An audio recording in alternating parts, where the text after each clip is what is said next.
Box of cotton bottle lovers. Remember when you went and got the dark blue baddies? I had all the different color Kazali. The sub rock you in the ring with the ruby and the whole eye. Truly the illest dynamic duo on the whole block. I keep a flip to you with the machete sword in your hand. Everything is going according to plan, man. And now I seek revenge on the one who forced me to hide behind this man. Don't move, you fool. Within my gauntlet is concealed a most effective weapon. Why are you smiling? Now! The end of doom. I only wish we could be certain of that, Commissioner. Oh, yeah? I'll bet you we won't see him again until Doomsday. Get it? Doomsday. Yeah, we get it. Oh, brother.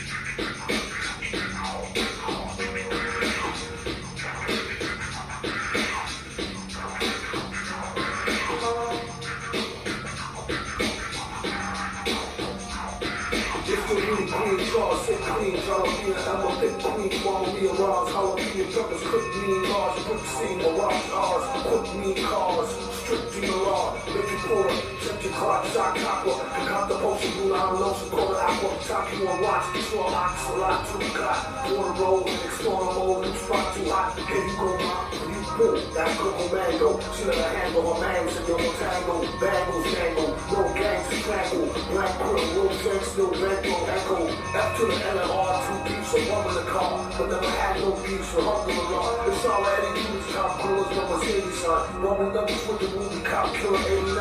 On the line on the third like Recon. World is the pawn, that's honor, Dom, Supron. Afwan, Rodney and Don, living soon off the Prophet Muhammad, the lady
Shalom.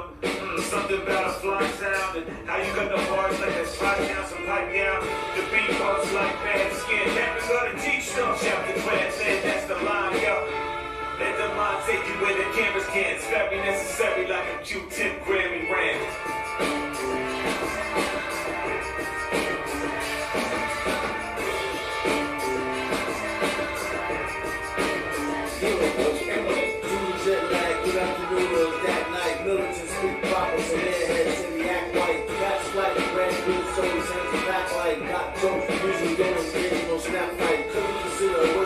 snakes in the backbite, detrimental to the culture that they like sight. Ass white, catch them on stage, mad hype, with a crash mic. One friend in the gutter, glass pipe and a flashlight.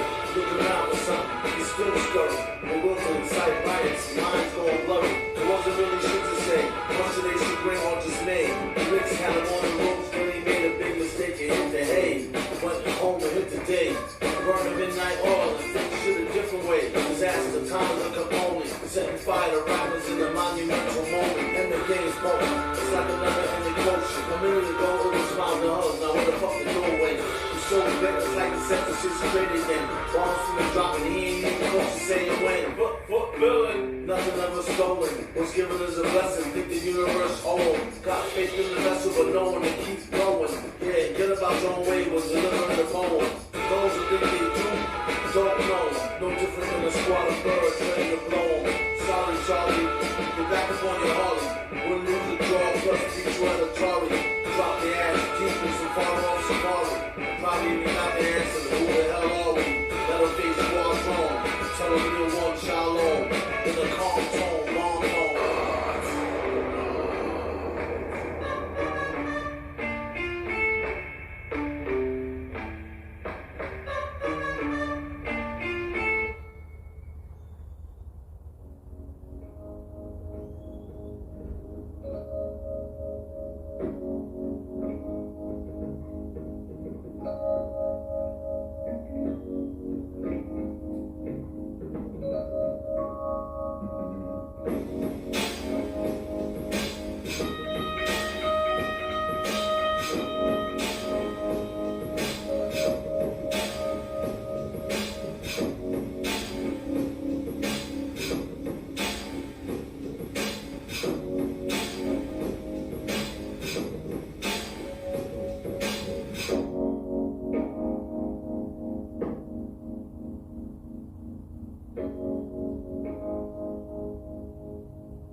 born like this, into it, as the chalk faces smile, Mrs. Death laughs, as political landscapes dissolve, as the oily fish spit out their oily prey. We are born like this, into hospitals which are so expensive that it's cheaper to die, into lawyers who charge so much, it's cheaper to plead guilty. Into a country where the jails are full and the madhouses closed. Into a place where the masses elevate food into rich heroes. Born into this, walking and living through this, dying because of this, castrated, debauched, disinherited because of this. The fingers reach toward an unresponsive God. The fingers reach for the body, the pill, the powder. We are born into the sorrowful deadliness. There will be open and unpunished murder in the streets. It'll be guns and roving mobs. Land will be useless. Food will become a diminishing return. Nuclear power will be taken over by the metal. Explosions will continually shake the earth. Radiated men will eat the flesh of radiated men. The rotting bodies of men and animals will stink in the dark wind. And there will be the most beautiful silence never heard. Born out of that. The sun hidden there, awaiting the next chapter. From the realm of alkaloon, smelling gel fume, separating cell wound, to Melly Mel boom, revelation to grail, respiration inhale view, nations fail, the shaking of a snake tail, make do, blazing swords, trays of haze, praise the Lord, saving grace, lace your broad, she say she bored, a crazy straw, ink and steel, dry paraffin, candy corn, crap rappers veiled by comparison. A bad Samaritan averaging above average men. Rants and rants, having rambling savages scavenging for scraps. Perhaps roadkill, if that, give the gab, and he flowed ill, combs to pack. Known for writing lightning tight lines. Chief and beef and being off defense, divine, bright shines even. Dimes quiet as minds by design, mighty fine. Slight rewind, tightly blind, need blind. Need minds now, that was this is then. Listening to sizzling official tanks, whispering him again. Metal face finster, playing with the dirty money. Sinister, don't know what he's saying, but the words be funny. Major vex, faded through the vest with a bayonet. Save your breath, gave a F, pay your debt, they forget. Make us sweat bullets, crime pays no benefits. Then it gets wilder with more childish and degenerates. 3,000 years ago, Moses said, every human being is responsible for his actions, for that being is still a being, not yet human. Don't let your uncle close my motorcycle junk fools. From 2121 news crumbs to chunks and bundles. Hands down, better than what your mans used to get. Standing around for weather translucent, lucid spit. Listen real, you don't listen, you a feel head. Sitting in the kitchen, pissing, twitching, kissing, steel lead. Crime pays no dental, no medical. Unless you catch a timing, county, state, or federal. You heard like roaring waters in a seashell. If a tree fell, you couldn't tell from 3-cell. Be real careful. They tell about the airful. Kids doing skid pits, acting out as terrible. Word is bond, fishing clothes, put a shirt on. Pants sagging back when you used to let you have a skirt on. Squirts, posing as fuckers and hustlers. L.E.O. closer than y'all's ball huggers and jugglers. Motherfuckers. Doom is transmitting a message to you. Some holes. I need to use more power. Yo, ain't that? He's not that cat. Got that, any of us shot that gat. Clever spot raps, face plate glisten. He got that, and hate for Jake, stay listening. Y'all got the wrong take, my mistake, listen to it, listen. Practice safe, his cake's missing. That's the break to take risk and make it prison. Fake dissing, make that the way twisting. Legend stature, since the prime factor of the blast master, give the gab, might grab a rapper ever. Tracks the terror like bad, meaning good though. I'm talking some of the finest streets to ever bang in your hood, yo. World notoriety, recognized by mass societies for supplying that high five, so fly, oh my, skies clear as day. Go sit down in the sunshine, taking rappers out like lunchtime. It's just one and old, bullet holes deliver killer notes. Silence never spoke violence. Keep it quiet while you wildin', trying to live the island. Nonsense is never calling 80 G's behind them. Still crime affects time on the island. Nickel and dime and the hustle's optional. Powerful moves, Cop 2 work shift block, side maker 2. Under the table, the Tammy full blaze grizzle, state paid if the name fits you. Who went back?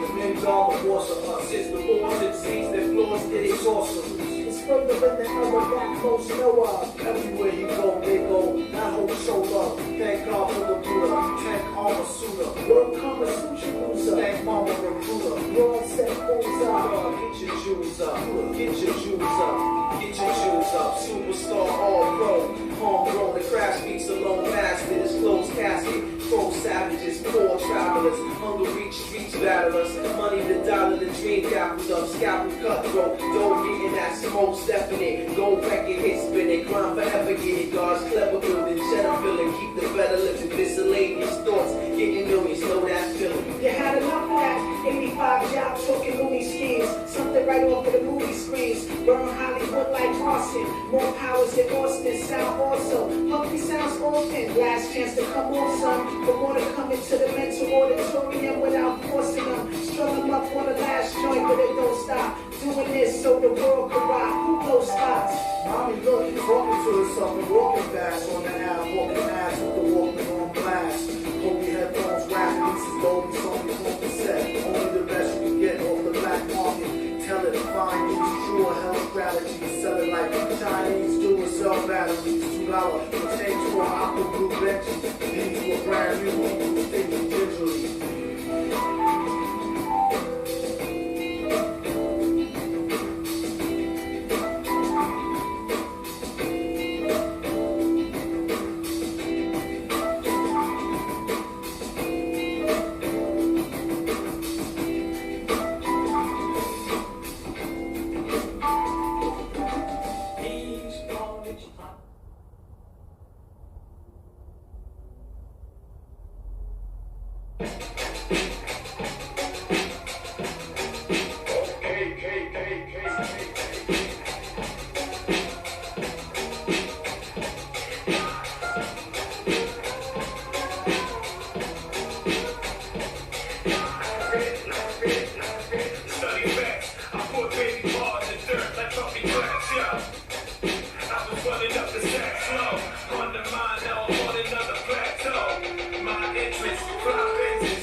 Chains, I ain't playing no games. I'm an animal, they let me off the chain. Still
queen, jalapeno, Emma, thick queens, Mama Mia, Roz, jalapeno peppers, quick mean large, quick scene, mirage ours, quick mean cars, strip to the law, make you pull up, shoot your clock, shock aqua, concoct the potion, you out of lotion, call it aqua, top you on watch, slow ox, a lot to the cot, foreign road, explorer mode, new spot too hot, here you go, ma, you boom, that's Coco Mango, she let her handle her man to your tango, bangle, shangle, no gang, strangle, blank grill, real shank, still bankroll, echo, F to the NR, too deep, so come in the car, but never had no beef, so humble the law, it's all like Eddie Doobie's top grillers, no Mercedes sign, bubble numbers with the Ruby Cop Killer 89, on the line on the third like Lupon, word is a bond, that's honor Don Shukran, a fawn, Ram near dawn, living sooner of the Prophet Muhammad, the lay Salam.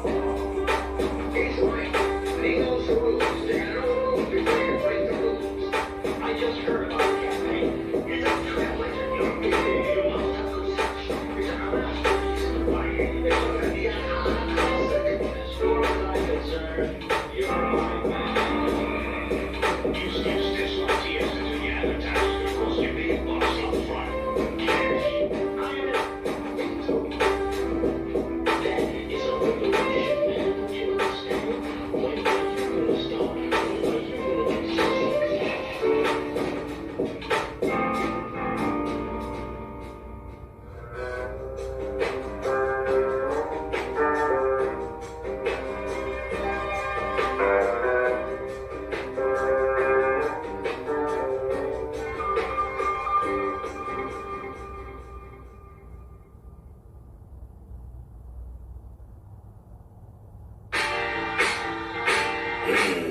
The flow is towing, precision as an afro trim. All big letters, but it isn't no acronym. Smack the thing, grin off the chin for crack smoking. DDT the first bar, leave the track back broken. Grown men doing business with Anglo-Saxon. Lacking swing, but that banjo is so relaxing as a wax spin. Hacking axes in the wind, pretend it's just a pen. See if you can pencil them in. Text, mention men are on a fence thing, sentences tens. The wheels fall off and it's the end. Don't get keel hauled in, villain always been. Feel real, genuine ball skin. Not to call the whole crowd out, it's just a few trumps. And they know who you are like a shout out. Place them in your loud mouth and taste them like a pastry. Waste of space hastily, bow out gracefully. Disappear, reappear, disappear again. Villain not his here, he's no Afro-American. If that's the case, he'd be a bald-headed applicant. Taking all the credit and dreaded astral traveling. Turn a man into a mannequin for half-knocking. And being tough acting, and acting rough jacking. He wears a mask so when he dogs space. Each and every race could absorb the base and the place to be. Don't believe the hyperbole. It's like a murder spree. Get sniped verbally. Beating the head with lead pipe languages. The street cred, leave him for dead and anguishness. The slang suggestion was the guy in the glasses. He came to help the people with their minds and their asses. They set trip and get a grip like Spalding. These walls are thin, feel genuine ball skin.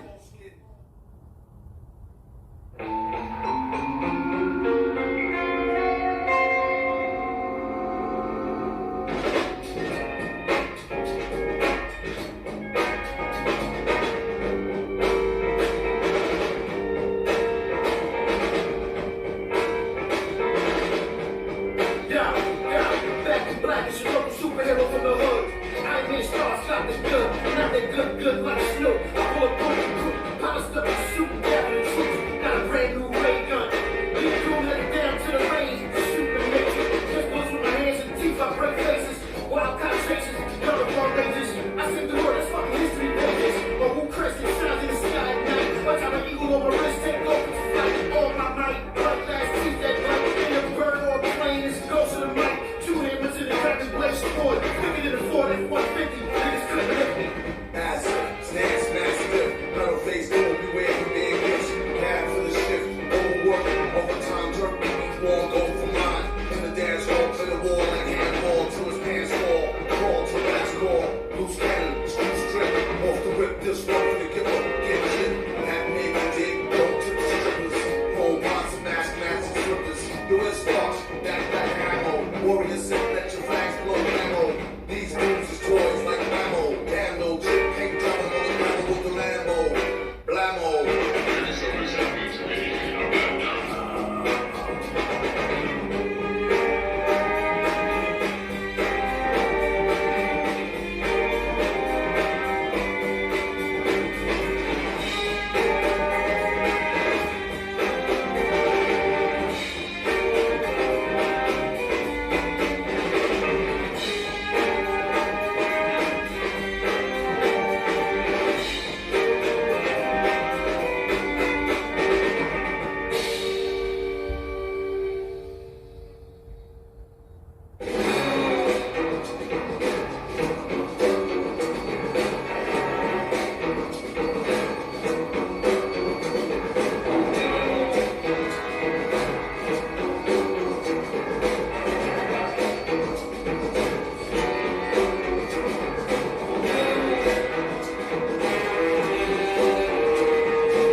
Yeah, just a fancy anthem. Traveling in a Pluto, or maybe just Savannah.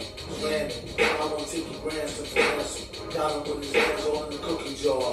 Playing hooky, getting drunk. Later on, took your car, solar mission till infinity. Got a bone to pick, like a phantom will forever remain on your shit list. The other one be feeling nice, well dressed, real nice, when you work such a price, keep you out the hood for life. Think that will suffice, but really it's just the beginning. Durable guys drugging high, running around here chasing women. Wife wonder how you disfam and disgrace the children. Dudes wired like that, still know our case building. Cracks, double tracks, shorties with the bubble facts. I can rob a trouble jack, phantom set another trap. Bet your life double that, think you haven't been in fact. Slipper one too many times, may not be no coming back. Never let it happen. Use your phone, tell side chick, get the packet.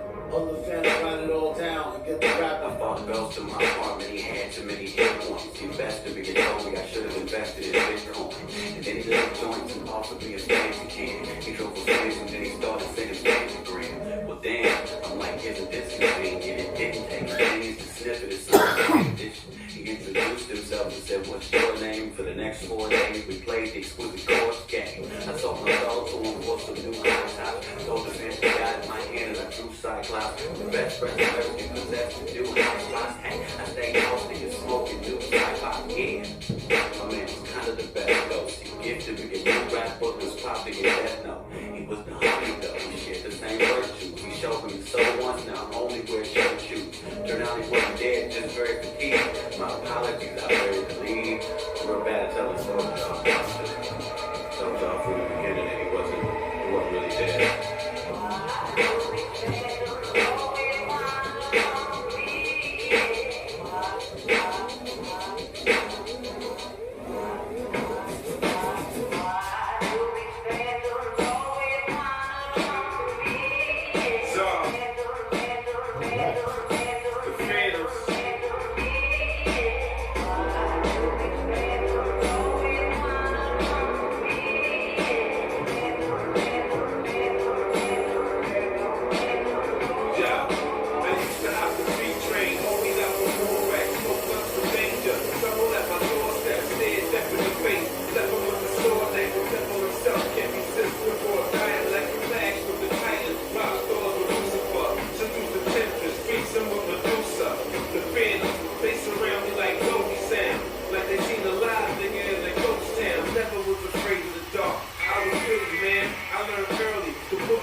radio waves at the speed of light.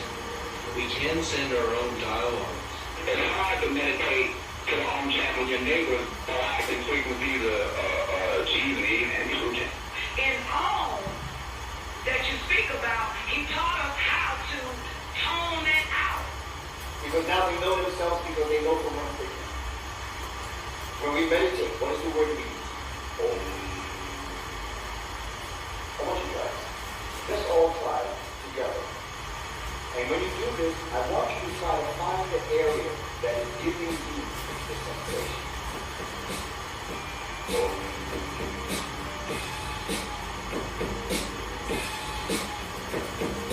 Inside your head. What is the magic that makes one's eyes sparkle and green light up the skies? The name of the game is like Jerks. Welcome to the octagon, live, play flat before the training fuck this clock was on. Keep your socks torn, it's a boxing ball with hard rock, black on the wrongs, going barbers on. Clubs up, beggar laying on the canvas, instead of in the ready position like praying mantis. Scissors, landless, grab this sandwich, stand switch, slam, cross, stitch, switch, hands, damn snitch, every street corner. Could be the platform to meet the feet corner, water. Watch your mouth, jaw, south, door, house, floor. Down to power, more about raw house, score. Walk off the leash like UFC, off the beat, off your feet like two lefties. FUs, please, lost the future, still beef, new referees. What a remarkable team, show your teeth.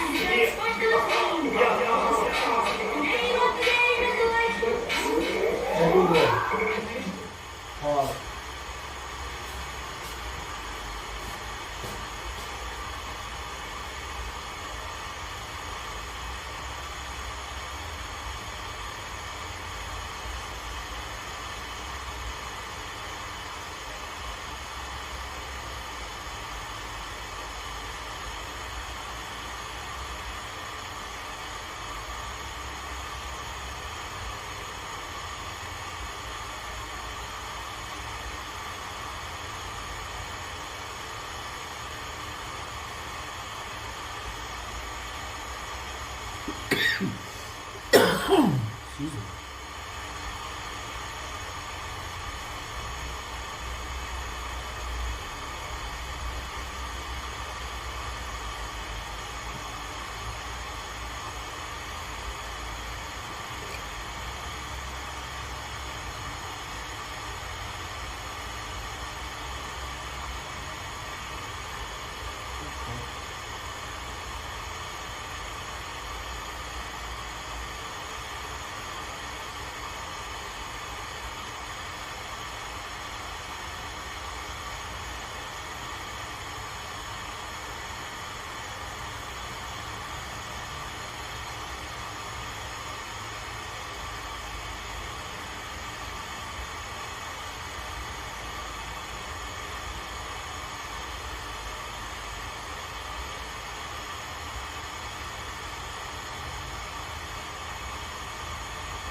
One more second.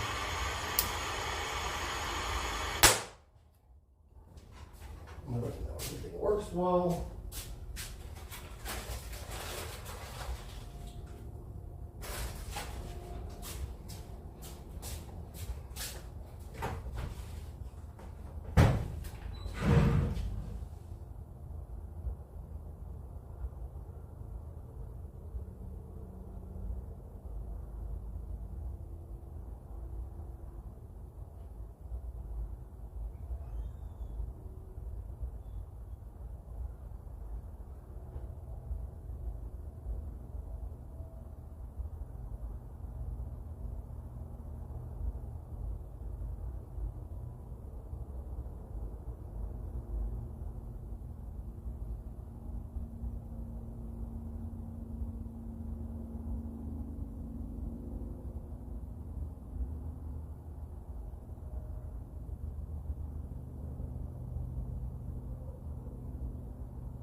Hey Google,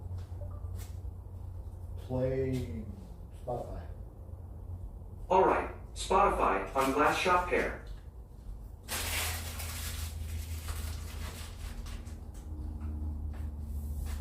Sorry, something went wrong. When you're ready, give it another try.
Hey Google,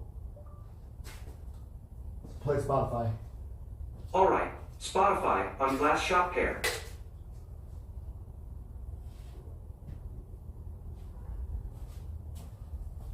Sorry, something went wrong. When you're ready, give it another try.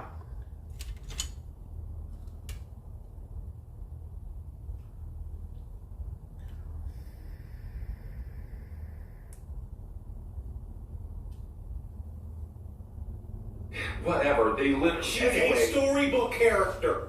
Yeah, the singer has faced multiple previous lawsuits, and I don't know what he's looking at.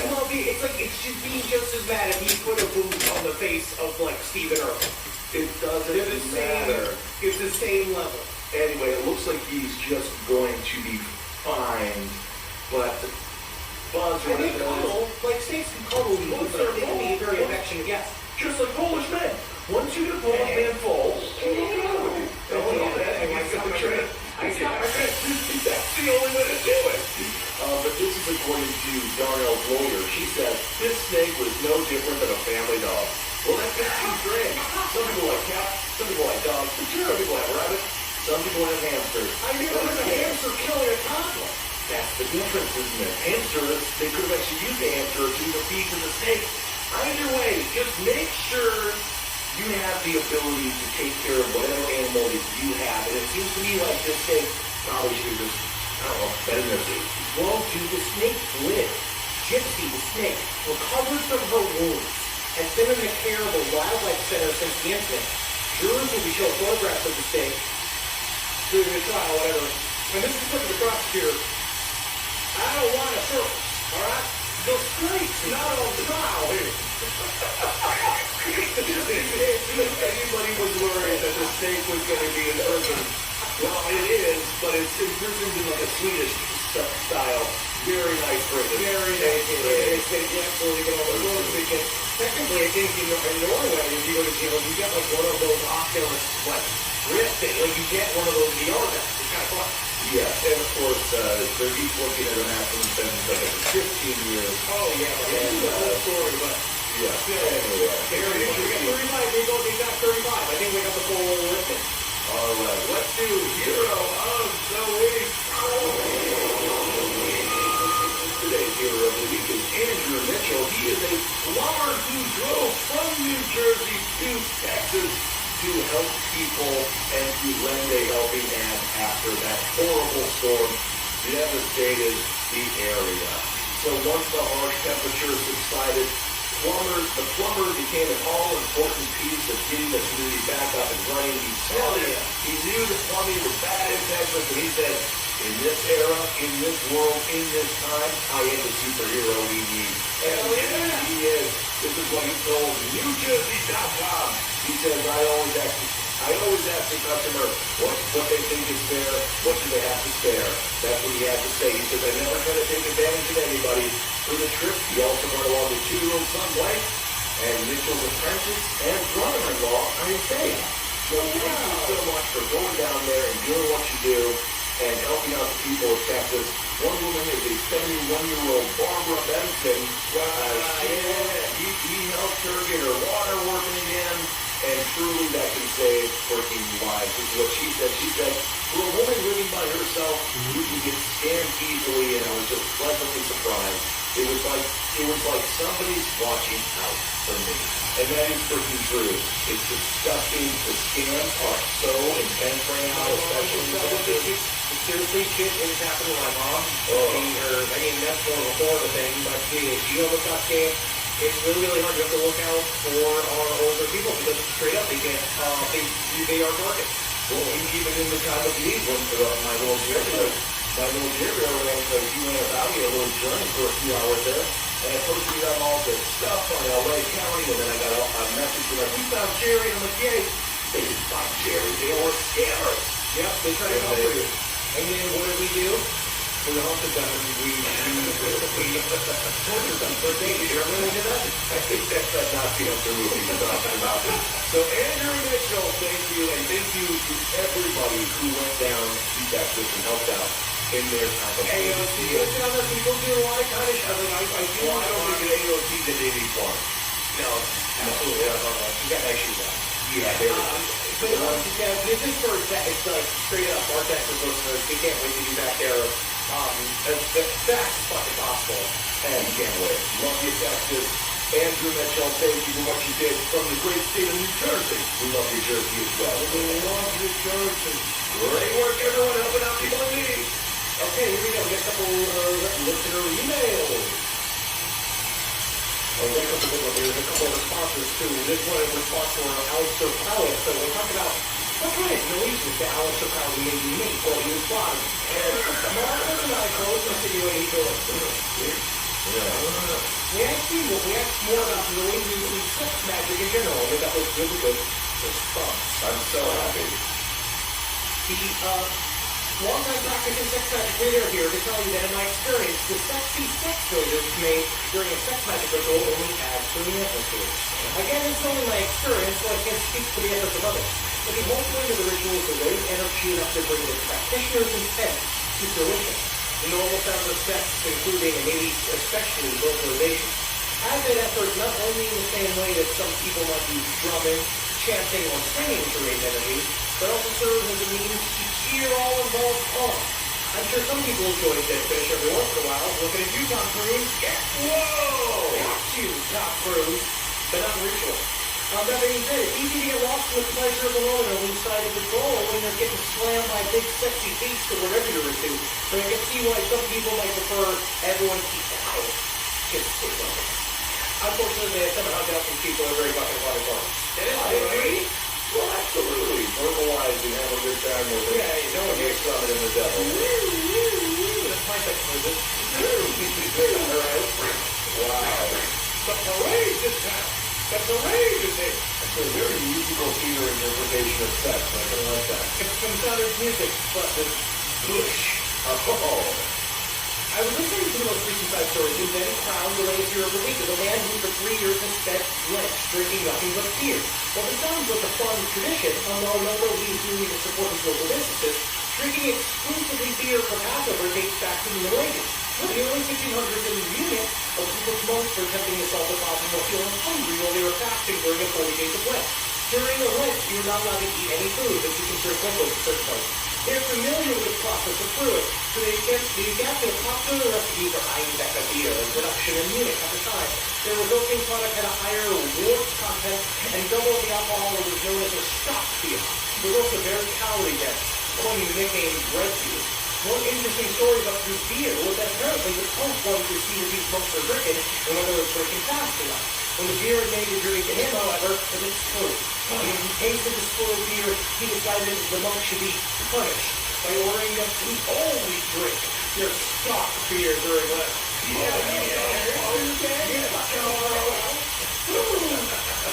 Hey, all right, well, really interesting. That makes a lot of sense. I'm going to say this. If you are a monk, you created the rules. And you should have to be like, you can have one fourth of the cap art. Absolutely. Another funny story, this is really funny, the story of this particular monastery is that they built the doors to the cafeteria to be specifically very narrow, so if you drank too much of the quote-unquote bread beer, you literally weren't able to fit through the door forcing the monks to fast until they fit.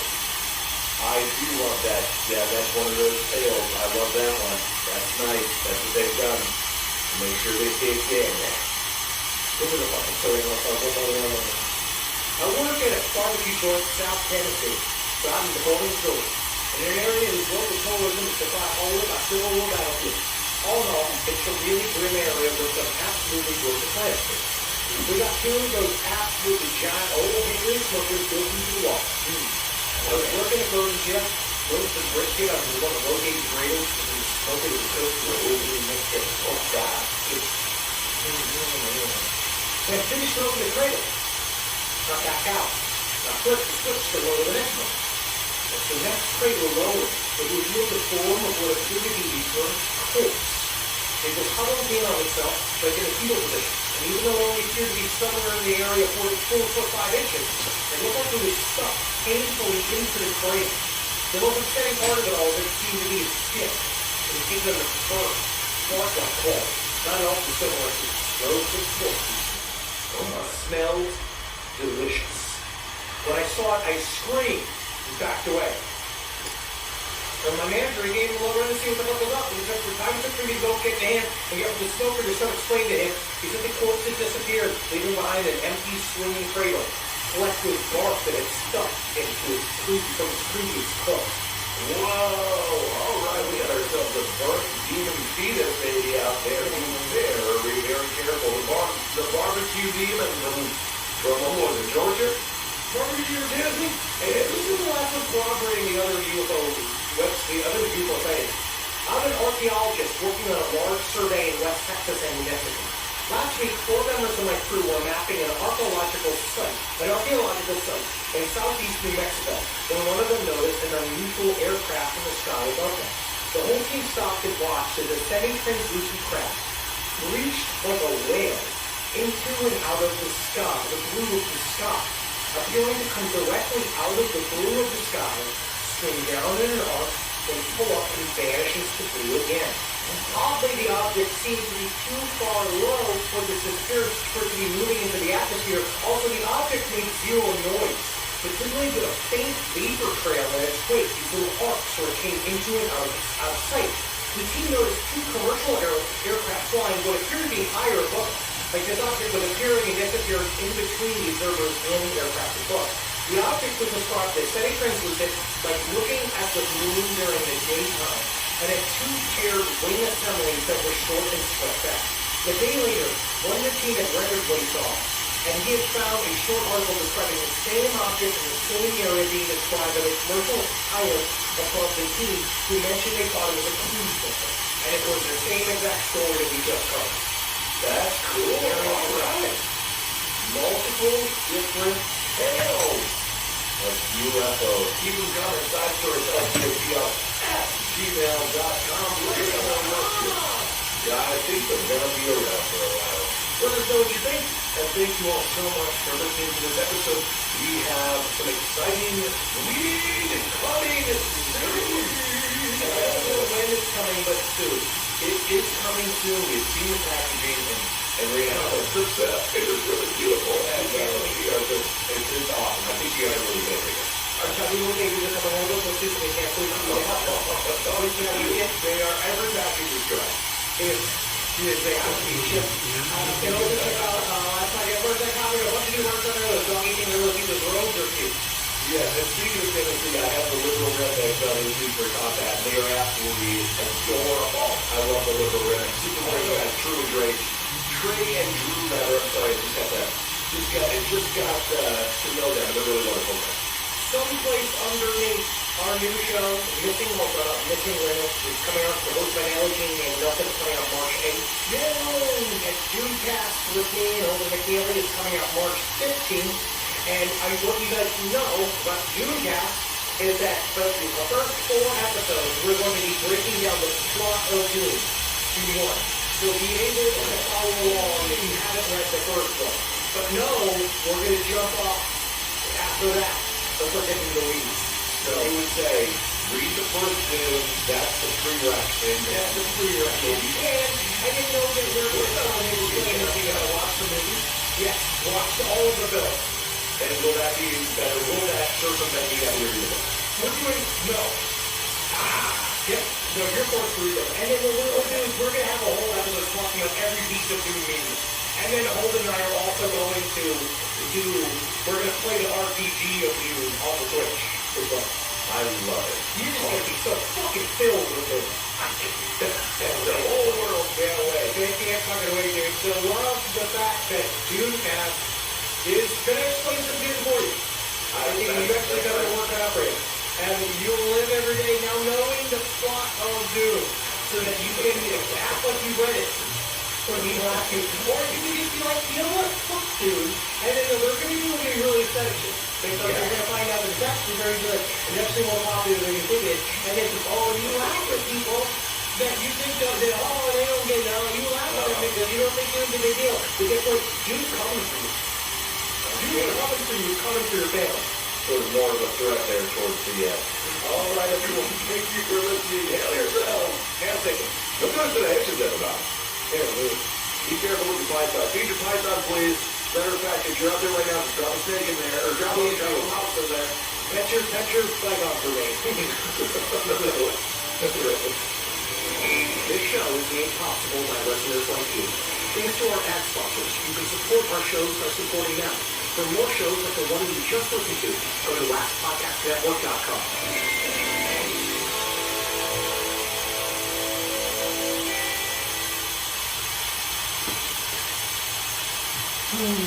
This episode of Stuff That I Want You to Know is brought to you by Dell. Dell's semi-annual sale is the perfect time to power up productivity with your new victory. Now you can save with Dell employees save on high-performance tech. Save 17% on the latest XPS and Alienware computers with Intel Core processors. Plus, check out exclusive savings on Dell monitors, headsets, and accessories for greater immersion in all you do. Upgrade today by calling 800-5-DELL. Again, that's 800-5-DELL. Or you can visit Dell.com/semi-annual sale. Support for this podcast comes from Logitech. As the largest provider of video conferencing solutions, Logitech provides the tools to support human connection from headquarters to home offices across the world. Get yours from Logitech Success with a range of collaboration solutions like webcams and headsets for the home office and meeting room bundles for the conference room. Logitech also works seamlessly with the video conferencing software you're already using, like Zoom, Microsoft Teams, and Google Meet. Learn more at logitech.com/VC. From UFOs, society powers, and government conspiracies, history is riddled with unexplained events. You can turn back now or learn the stuff they don't want you to know. A production of iHeartRadio.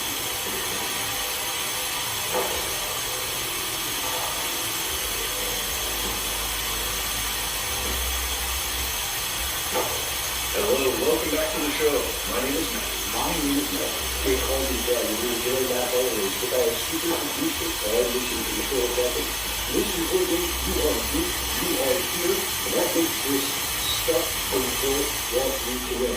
As always, these episodes are for all our fellow conspiracy realists out there. Today's episode is especially for our friends and family in Texas, and for all your friends and family in Texas as well. This is an ongoing situation. It's kind of wild, to say the least. We've been on an infrastructure kick lately, ever since our earlier strange news segment about that hacker in Oakmont, Florida, when we tried to poison the city with lye. I believe it was. Apparently is a thing that goes in water in some small amount, and you just up the ante.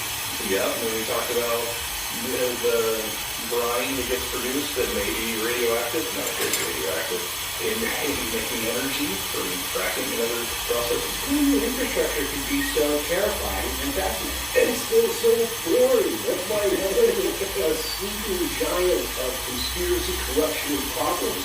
If you're reporting for a news site, you know that a story about infrastructure probably won't get your kind of clicks or eyeballs.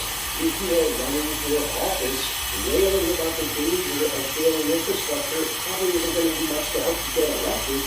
And if you do fix this stuff, people will usually not bother to acknowledge or thank you for maintaining or fixing it, not because it's being fixed, but because infrastructure, when it works, becomes invisible. Right. It's sort of like when you have to buy new tires for your car or like a new battery. That's like the least sassy fun purchase ever. You just resent it because it's just supposed to work. And when it doesn't, it makes you angry, and then you resent having to spend the money. But then, it's nice when it does work. But then you forget all about it. Right, yeah. We only notice this stuff or care about it when it breaks. When the lights don't come on when you put the switch, when the water doesn't come out of the faucet when you turn it off. And then, immediately, we scramble for someone to blame. It is boring as hell to be prepared, but if you ask any Boy Scout or a Texan nowadays, they'll tell you be prepared to save lives. Our story today is about the ongoing winter storm crisis in Texas. Here are the facts. To figure out what happened, first, this storm was not restricted to Texas. It hit parts of northern Mexico, it hit huge swaths of the U.S. and the rest of the North American continent, but Texas had a unique situation due to their power grid. And there's an old story behind this. Right, a story that begins in Texas in the dawn of the previous century. In the years following the construction of the first U.S. power plant by Thomas Edison in Manhattan in 1882, small plants started popping up. I mean, that's where plants came from, because they're like plants popping up around different areas of the nation, including Texas. As time went on, the utilities began to become interconnected to them. And the phenomenon of this interconnectedness accelerated during the First World War. It was necessary. Absolutely. And expansion continued, more and more folks living further and further away from city centers. And guess what? In World War II, that expansion continued. And the interconnectedness grew more connected, solidified? I don't know what you want to call it. More connected. Yes. And something else interesting happened during the World War II times here in the U.S., specifically out Texas way. Utilities there in Texas began joining together too. Ben, you've written in Yellow here, Voltron enough, and I love that concept of all of the different plants and electrical mini grids there just Voltroning to become one giant. What's bigger than a megawatt or kilowatt, gigawatt? Gigawatts. So perhaps for our younger listeners, Power Ranger becoming a Megatron of sorts. Right, it is similar to your thing. But we spend a lot of time. Megazord? So they formed something collectively known as the Texas Interconnected System, what's called the TIS for the sake of brevity. This had some tremendous advantages in the beginning, both for the businesses and for the customers. First, it allowed this network, it allowed for the transmission of extra electricity to these factories that have massively ramped up production for the war effort. They're working around the clock. You gotta feed the machine. But second, in the longer term, it allowed these utilities to link to ginormous dams along Texas rivers. And this is where our first spots will start. So for a very long time, this TIS was actually a group name for two distinct entities, one in northern Texas, one in southern Texas. They were different, but they worked together because they were on the same page about pretty much everything. They had one primary ulterior motive, and it was not to provide the best service to customers. Right, their ulterior motive was to stay independent of larger oversights, avoid the constraints and big brotherhood and those silly regulations that come in at the federal level. Which is a thing kind of at the heart of like Texas history, right? I mean, they've always kind of threatened to secede from the Union or form their own, mega state or whatever. It seems to be that autonomy and that fear or resentment of big government is very much ingrained into the history of the state of Texas. Oh yeah. Remember another thing. There's a reason it's called Texas tea. Oil, that is. Black gold. And it's a reason. It's because it's a resource that is all over the place in Texas and has been for a long time. And that meant that being independent from the other larger systems across North America was easier for Texas, right? Because they've got so much natural energy already existing there. In not just oil, too. Well, also they don't want anyone coming in and drinking up their milkshake, right? Yeah, you've got Texas is a resource-rich state in a resource-rich country. They don't just have oil, they have natural gas and coal, and natural gas plays a big part in today's story. There's a really interesting study I read a number of years ago about which U.S. states could function autonomously, like just in terms of providing resources for the people who already live there, nothing geopolitical about it. And, California's on that list, but Texas is on that list too. It's a big, big place with a lot of stuff. Arid climate, a ton of agriculture as well.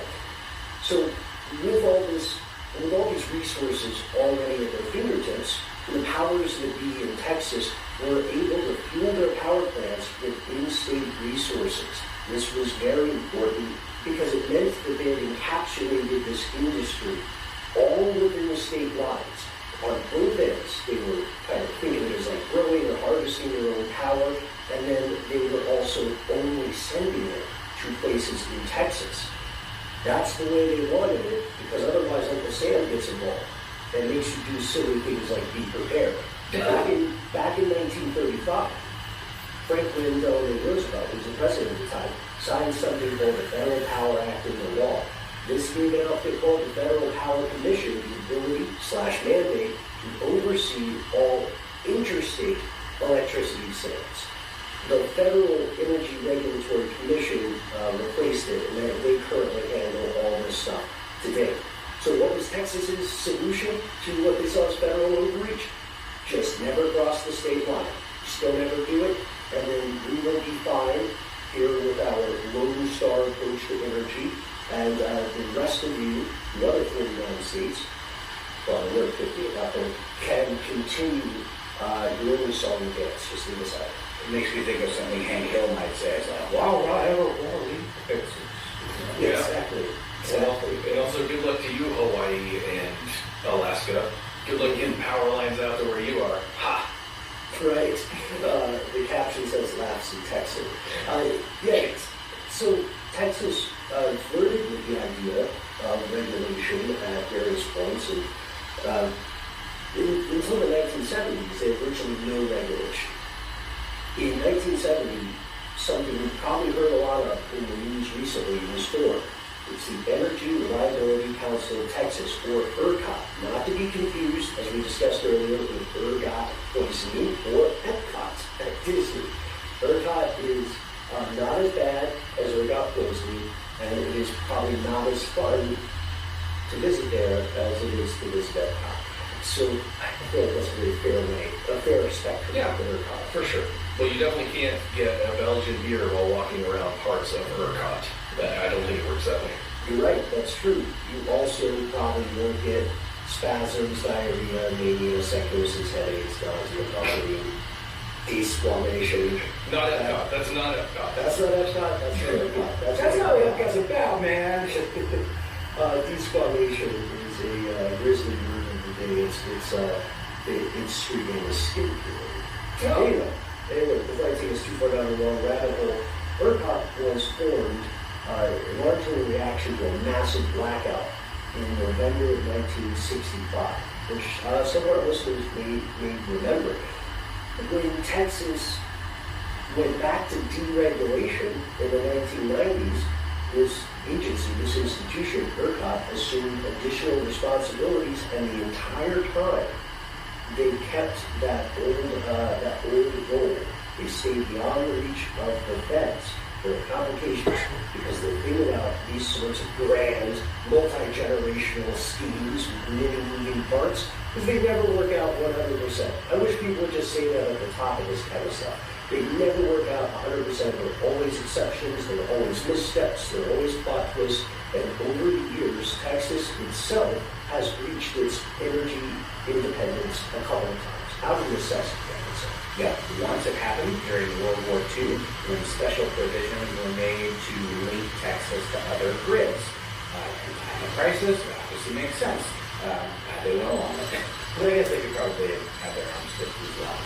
Then there's 1976, during an event known as, very sexy event name, the Midnight Connection. It's also that's the inspiration for our stuff and launching little R&B band. Yes. Yeah, and that was when a Texas utility, on purpose, flipped the switch and sent power to Oklahoma just for a few hours. And this was what the feds were hoping for. And it set off a massive legal battle that could have brought Texas to their knees in terms of power autonomy under federal regulators. Ultimately, Texas did win the day and ended up sending off those larger grids.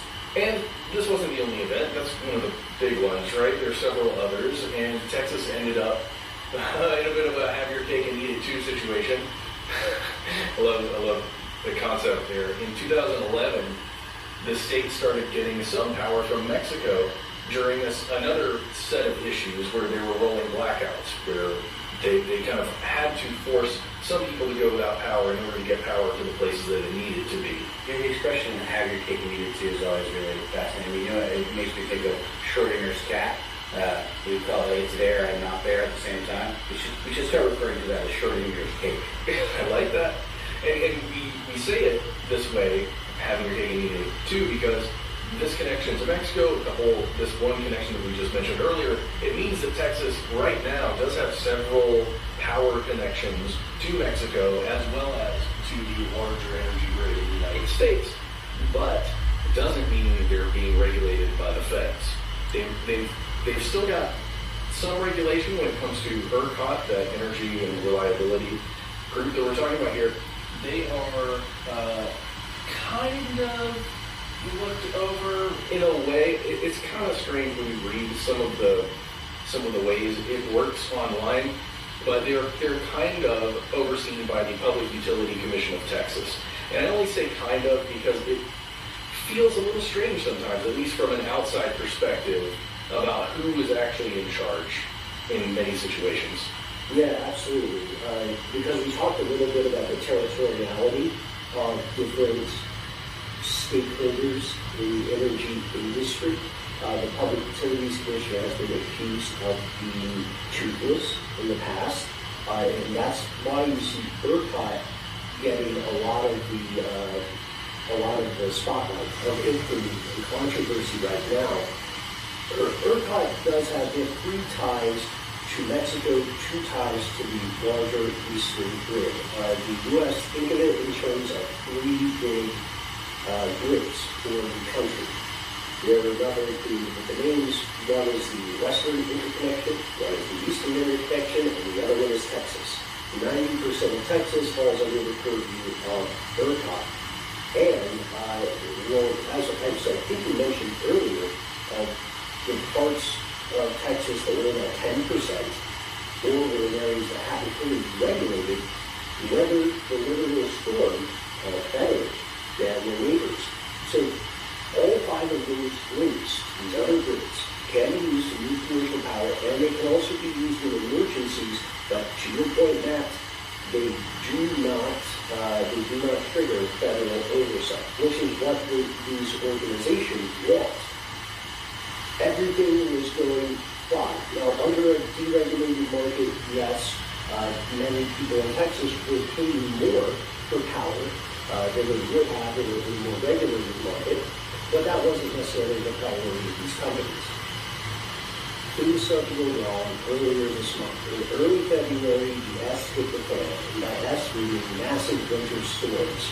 I really thought you were going to say massive winter storms. We'll keep this word in. Or we could just bleep the storms. Remember that line from the Robot Boys track on Wicked Computer? He literally says, "Froze and winter." Yeah. Okay, sorry. Let's keep this open. So there was this, we'll leave the line in a second. There was an unprecedented, we've heard there was a massive storm. There were actually 2. There was a pair of winter storms that caused record low temperatures across the state. First one hits February 10th to February 11th, and then another one, February 13th to February 17th. Just for a snapshot, temperatures in Dallas, Fort Worth plummeted to -2 degrees Fahrenheit, -19 degrees Celsius. And this is clearly unprecedented. To be fair, maybe is the right word.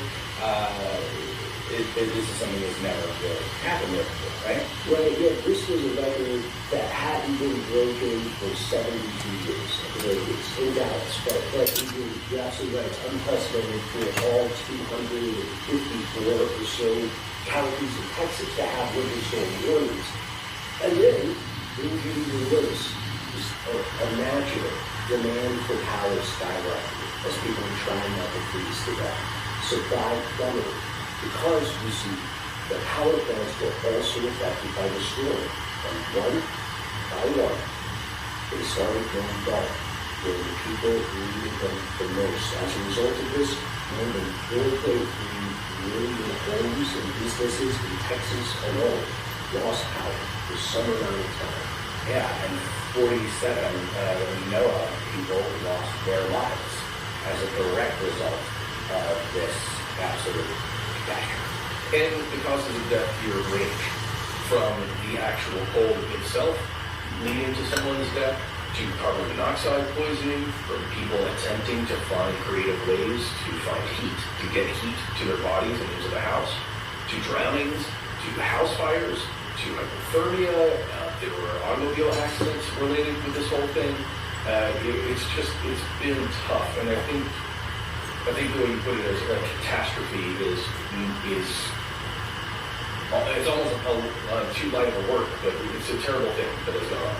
It's certainly a step up from a disaster because it's like literally a perfect storm where so many things went wrong at the same time. Exactly, well put. And this leads us to our question. What happens when things go wrong? How do we get here? And perhaps most importantly, what happens next? We'll dive into this after a word from our sponsor.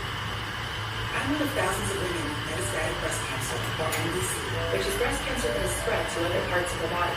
I'm living in the moment and taking Ibrance. Palbociclib, Ibrance 125 milligram tablets with an aromatase inhibitor is for postmenopausal women or for men with HR-positive, HER2-negative MBC as the first hormonal-based therapy. Be in your moment. Ask your doctor about Ibrance and visit Ibrance.com. Patients taking Ibrance can develop low white blood cell counts, which may cause serious infections that can lead to death. Ibrance may cause severe inflammation of the lungs that can lead to death. Tell your doctor right away if you have new or worsening symptoms, including trouble breathing, shortness of breath, cough, or chest pain. Before taking Ibrance, tell your doctor if you have fever, chills, or other signs of infection, liver or kidney problems, are pregnant, breastfeeding, or plan to become pregnant. Common side effects include low red blood cell and low platelet counts, infections, tiredness, nausea, sore mouth, abnormalities in liver blood tests, diarrhea, hair thinning or loss, vomiting, rash, and loss of appetite. This episode of Stuff They Don't Want You to Know is brought to you by LifeLock. The joys of tax season, fellas. Pulling out all those old receipts, filling out endless forms, and then trying to get all those submitted before that all-important deadline. Yeah, the only thing that can make this whole process even more stressful is if identity thieves somehow got a hold of one of those precious tax forms with your even more precious personal information. Yeah, then you would be in real trouble. When you do your taxes, your personal information is all in one place, and it's getting emailed and shared and possibly exposed to identity thieves. Check it out. LifeLock monitors your personal info. It alerts you to possible suspicious activity, and if you become a victim of identity theft, a dedicated U.S.-based specialist will work to fix it. No one can prevent all identity theft or monitor all transactions at all businesses, but LifeLock lets you keep what's yours. Join today by going to LifeLock.com/conspiracy to save up to 25% off your first year. That's LifeLock.com/conspiracy to save 25% off your first year.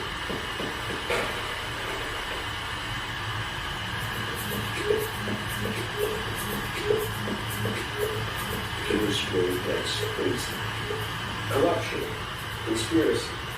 Since Texas did not have federal oversight, the various people that would be described as stakeholders in the Sympathy Gate were not mandated to do things that other organizations in other states do have to do. They didn't institute certain safety measures like winterizing equipment and facilities. Winterizing is being thrown around in the buzzword, but it just means weatherproof. You know what I mean? Like it just means let's get maybe insulated material around various equipment and components and structures. On a smaller scale, it reminds me a lot of what happened here in Atlanta several years ago with the snowpocalypse. On a much smaller scale. This was more a situation of massive inconvenience. I believe a few people maybe died in traffic situations, like cars sliding off the roads and all that. But it was just, they just weren't prepared, for that level of icing of roads. And this is that, but on a completely fundamental level that affects so many things. Because again, that word, interconnectedness. And we're going to get to a lot of that, but one of the reasons that it is not quite the same but it is applicable here, the situation in Atlanta during the snowpocalypse, is that Atlanta as a city learned from what occurred. And I don't know if you guys had some pretty intense snow since that time, and there is now an infrastructure built up around it, and the infrastructure has been improved to the extent where the highways, at least, are not going to be a place where a ton of motorists get caught up for a couple days. Yeah, if anything, they overcorrect now, or they overreact, you know. Oh, you know. I don't go with that on last, because you have to be very conscious of some real. It's our city, so I think it's not invested on it. We live in a city where part of the interstate would just sort of drop out of the sky. Like, remember, one time, the bridge on 85, just like part of it wasn't there. And we got a really sketchy story about people starting a fire under a bridge, which is like an episode of Always Sunny. I think they also blamed it on the homeless population, smoking meth or something, or ended up being a complete fabrication, or at the very least, a real reach. I'm not speaking to this nonsense of which you are speaking. This is nonsense, and I agree with all that stuff. Ridiculous. Watch my video on YouTube, which you can still find, I think, on our YouTube channel, of the burning of the highway in Atlanta. But what I mean is a very specific thing occurred that was a major problem, and let's be honest here, a PR issue for sure for the city. And steps were taken. Sure, yeah, but we also have to consider, again, it's like the argument is set up for very, very people. There's a big quote in the literature, maybe it was Chekhov, so we'll check the evidence, check the other Chekhov. I don't know which author said it, but he said that the mark of a good story, a good writer, is when the author becomes invisible. That's the mark of good infrastructure as well. I know this might be maybe unpopular with some people that want to do right now, but if you look at this situation from the perspective of the companies, the various people that we point in the energy flow of Texas, in that business, we can understand their logic. They're tremendously competitive between cut-field market, so why bother preparing the blizzards when sub-freezing temperatures are so infrequent? Like from their perspective, just for comparison, imagine you live in Miami. Why would you invest in a pair? Why would you invest in a set of tire chains? They're probably never going to leave your garage because you're probably never going to drive in the snow. And that's, of course, the same logic with Atlanta and its 3 snow plows. And there were even people, real thrift costs, very fiscally conservative people, who were saying, why are we going to waste the money on this? These snowplows are unnecessary. It's wasteful government spending. And then it turned out that even that spending wasn't enough. But we'll see how these words taste if we have to eat them in another snowpocalypse in Atlanta. But as Michael Weber pointed out, he is an energy resources professor at the University of Texas at Austin. Their plans were flawed because their plans were based on precedent. We said earlier, the storm is unprecedented. They were using outdated weather patterns. And if you use those outdated weather patterns, I'm not saying there was something better available to them at the time, maybe future modeling, which is predictive but had a wild margin of error. If you're using that outdated weather as your roadmap, then of course you're going to say, things don't freeze. It makes sense. Well, they also didn't learn from past occurrences where this very thing has happened and not that long ago. Right. That we mentioned in our episode that we mentioned this in before. We talked about how it's happened several times in the past where this very thing occurred. Yeah, you're absolutely right. And this and it's important to understand that perspective because also picture yourself like you're the movement shaker, the CEO of some company in the energy industry in Texas. And the business starts failing because you invested so much in winterization. And people are coming to you and saying, why did we waste millions and millions of dollars on this? We have to spend that money fighting for our lives as a business because there are other hungry people out there that want to do better than like the bunch. Is this a byproduct of the complete isolation of their power system? having no subsidization or no assistance from Uncle Samuel? Yeah, this is something that comes out of the deregulation for sure. And at this point, I suggest that we pause for a moment, not for a word from our sponsors, but for a word from some of our fellow listeners who are in Texas who have written to us, and some of our own personal experience, which we don't always do, but we, like millions and millions of other people, do have friends and family in Texas. Matt, you just spoke with your uncle not too long ago, correct? How's he doing? I guess it was a little while ago. It was last Thursday as we're recording this, when they were still very much in the middle of a power outage. He lives in Houston, in a suburb just to, I want to say, the southwest of Houston. And he said the power at that time had been out for 2 days. Then it came on for about 5 hours, then it went out again. Thankfully, he and the family were able to store some food outside because it was cold enough to preserve food for an elongated amount of time at that time. And another great thing, and this is a reason to have a fully gas stove set up, he didn't need power in order to start that gas stove. He just turned the knob and then get a source of fire like a lighter or anything else, or a match put over there, and you can cook anything you need to. So that was very, very good. The big problem, he said, was the water and gaining access to water during all of this stuff. Because it busted from burst pipes or just frozen? There are a couple of factors. Partially burst pipes because of the freeze, right? And water stands when it freezes. And then partially because the water treatment plants also have gone offline, and that can result in lower water pressure, those two factors. And at a certain threshold of water pressure, and when it goes below a certain threshold, people will be advised to boil water. But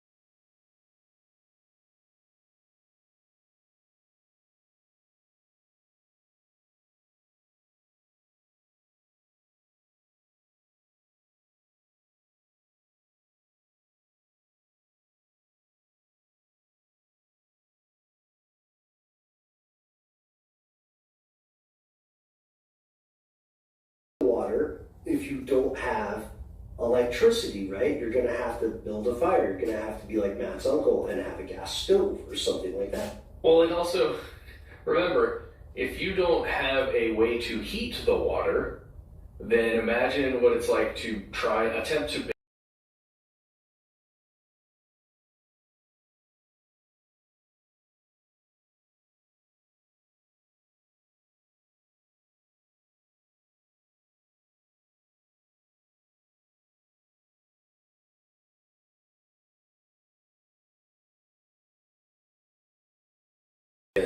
this stuff, these scenes in people's homes and businesses, and one of them was a ceiling fan literally dripping with these like stalactites that go down, these, ice crystals coming down off of the ceiling fan blades, which could only have been because of burst pipes and water leaking through the ceiling, right? Yeah. And then another one of a car wash where like the cool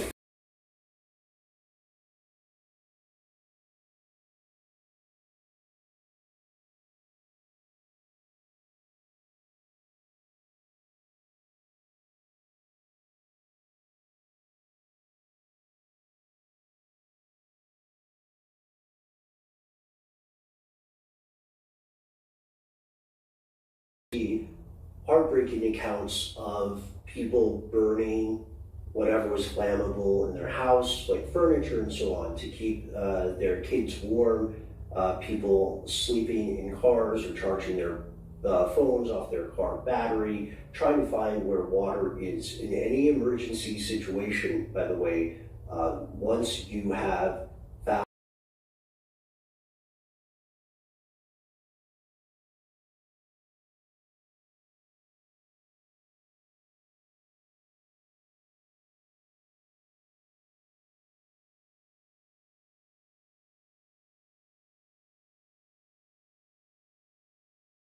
from doing so. But dehydration will rock your and you can die within 4 days. You know, your mileage may vary. There are people, of course, we've all seen survival stories of people who manage to stay alive, but they didn't thrive past that point, and you are very much on a ticking clock.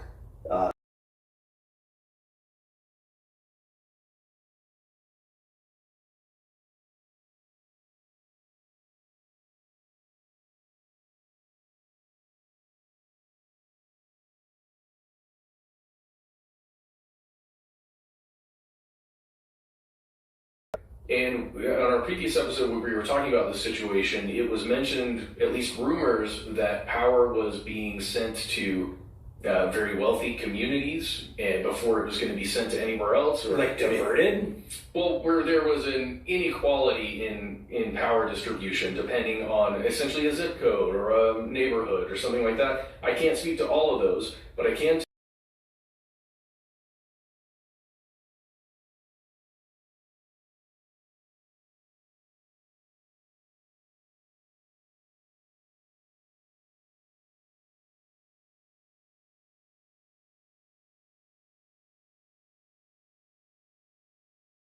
Yeah, and we'll look into that a little bit later in the episode too. Before we move on, I want to thank Miles B, Nathan G, Jacob D, and a number of other people who reached out to us to give us their experience during this massive catastrophe.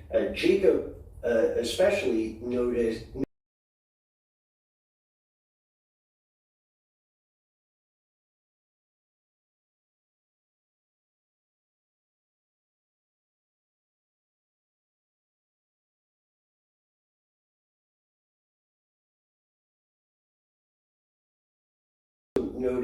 that the story from ERCOT kept changing as far as when power would be restored, however, when blackouts would work, etc. And they also said Encore was giving updates like, oh, power's going to be on in 15 minutes. Oh, your power's on. No, power was not on. Right. And there's kind of a fog of war.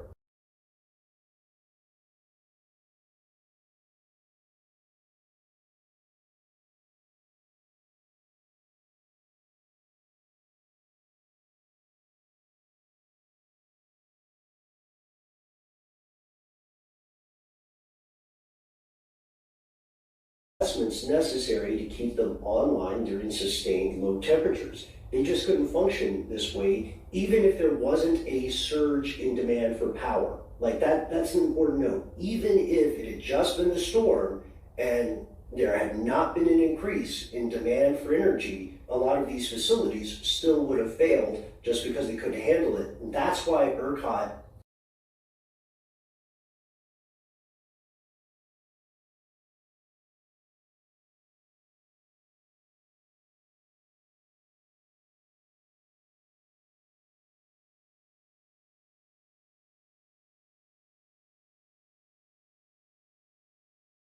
all sorts of different types of energy generating plants.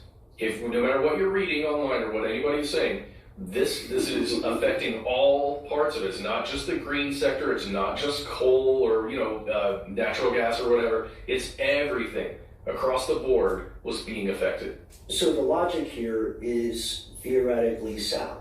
ERCOT says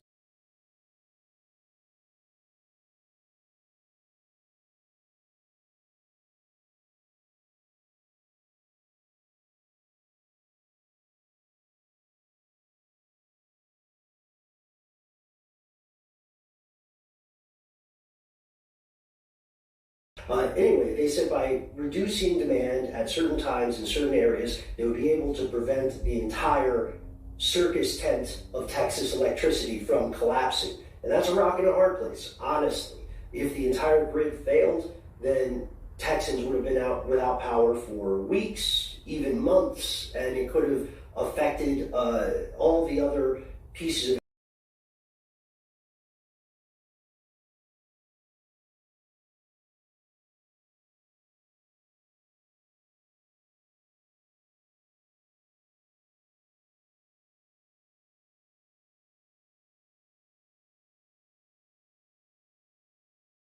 And then we're going to dive into the unpleasant story of people who did keep their power for at least part of the time.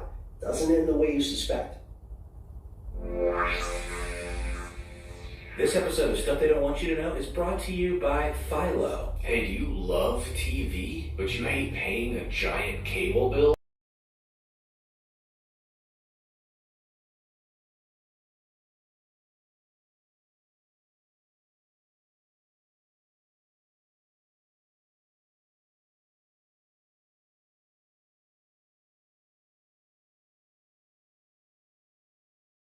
We are in a golden age of televisual wonder in that you can get all the stuff that you want in the way that you want it. Say you're a crime junkie, there's no better way to watch than Philo. Philo has ID, Lifetime, A&E, plus more than 60 other channels like MTV, VH1, Comedy Central, Nickelodeon, Paramount, and Discovery. Dude, there are no contracts for Philo.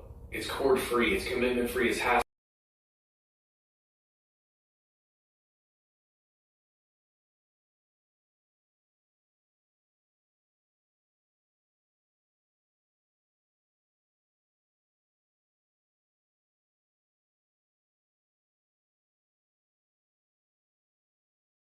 And we agree with them. We also think it should be accessible to everyone. Saving money shouldn't mean giving up the shows and the channels and the programs that you dig. With Philo, everyone can watch what they love. So why not sign up today at philo.tv/conspiracy. That's philo.tv/conspiracy.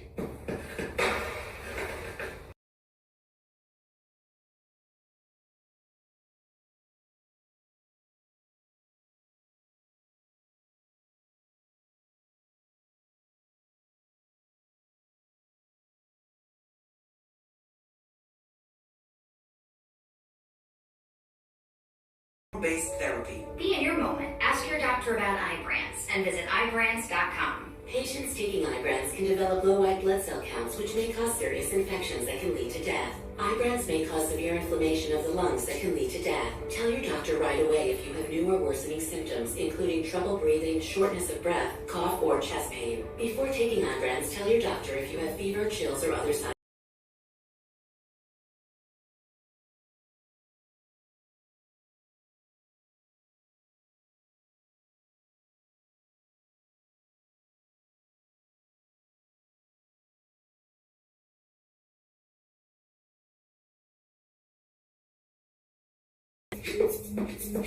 We're back. Okay, so imagine you are one of the lucky few who, through accident, fate, or design, managed to keep your power for some or all of the winter outages.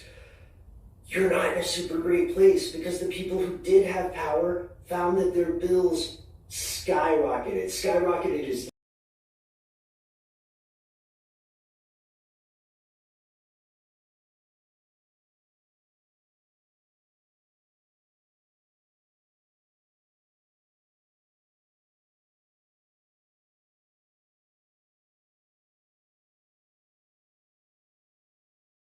inside baseball here, but here's what happened. 1 megawatt of what's called wholesale power went from $50 to $9,000. Wholesale power is something that a business will buy and then they will sell it or provide it to consumers. So this wouldn't affect you if you had what's called a fixed rate plan. That's a very common thing you hear in the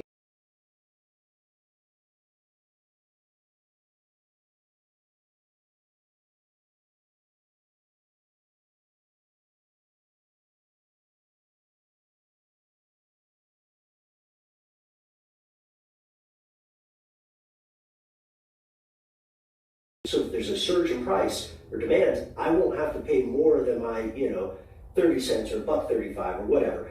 But if the price goes lower than that $1.35, I still have to pay the $1.35. So you're kind of in a casino with a power company. I always wondered, I guess it really is up to the individual, but do you see, obviously the benefit here was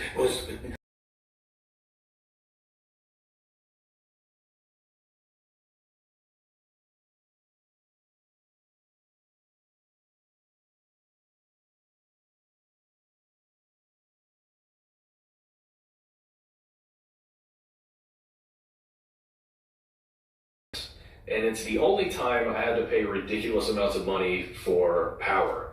And it's the same thing with heating bills. Only once. You got me once, never will do it again. I've always felt that fixed rate seemed like the safest bet, and I'm a fixed rate man myself. Yeah, agreed. Again, these are our personal experiences. Your mileage may vary, but there are power.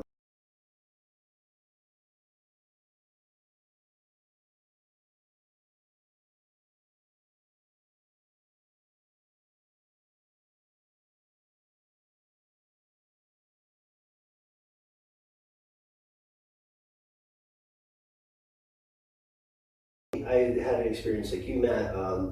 Variable can work if you like astutely time it and you pay attention, you pay close attention.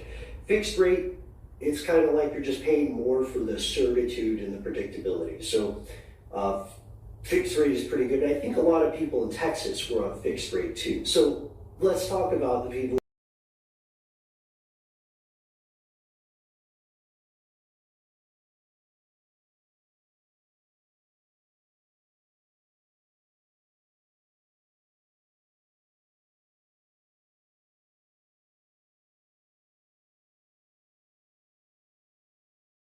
Powered for very long. When she got her power bill, it was $1,000. Okay. Is this like by design? Are they really thinking people are going to pay this? Or are they really going to hold people to these absurd bills?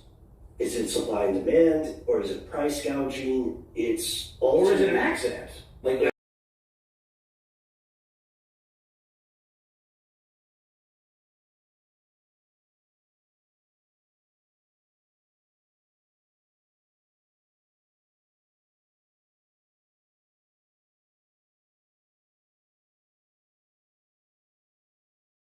But yeah, the big thing is that a lot of people dealt with something like that. Huge, in the thousands, bills that were coming due. And ultimately, as we'll see, this will have to be decided in the courts, I think. One guy was talking to NBC News, and he said, I have a 2-bedroom home. My power bill is usually $125 to $150.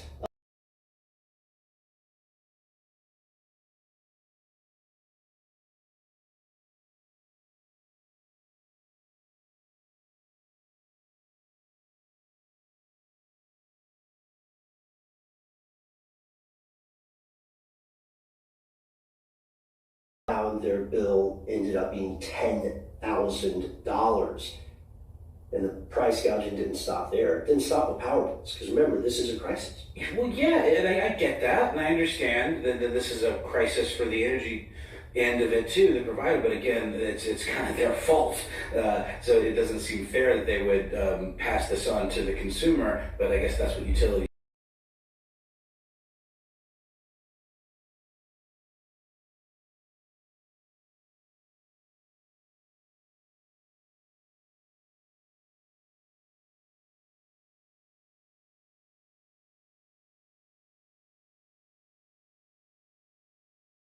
Prep time.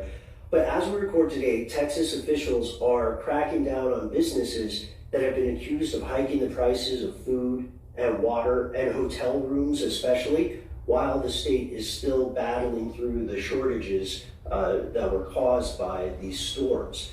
Like, people were going to hotels, not even nice hotels. They were finding that the price had been hiked up to $9.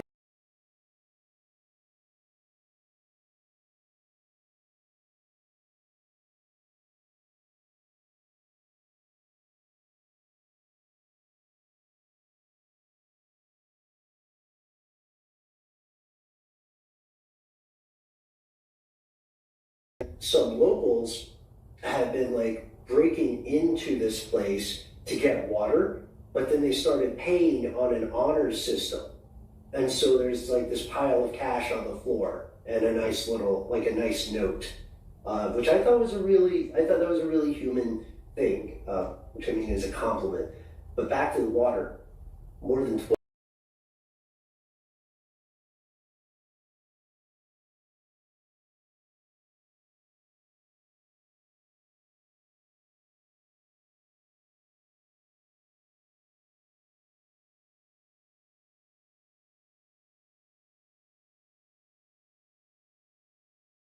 we had some folks contact us and say, you know, we thought we'd be okay, but our wells were frozen. You know what I mean? And we're not on the grid, so what can we do? Can't access that water if it's all locked up in ice. Well, there's an additional thing there with, like, depending on where that water is coming from in that well, where it's, you know, where it's dug into. Just imagine all the chemicals and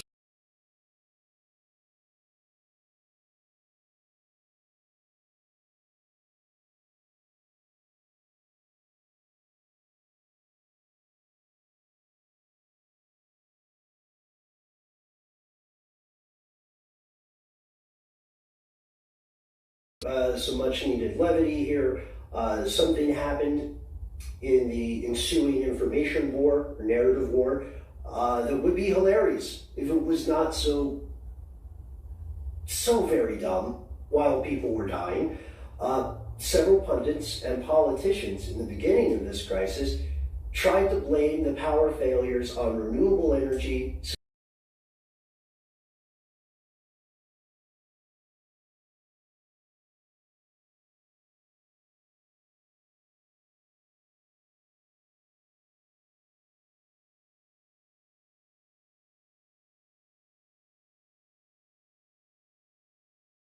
Renewable sources, like all of them together. It sounds a whole lot like a pay no attention to the man behind the curtain scenario. You know what I mean? Like, look over here, misdirection. And also, it's obviously an agenda as well, because as we discussed, I mean, Texas has a history of fossil fuels and fossil fuel extraction. So they're best in it, and they don't want to be told what to do by big government, you know, and something like this.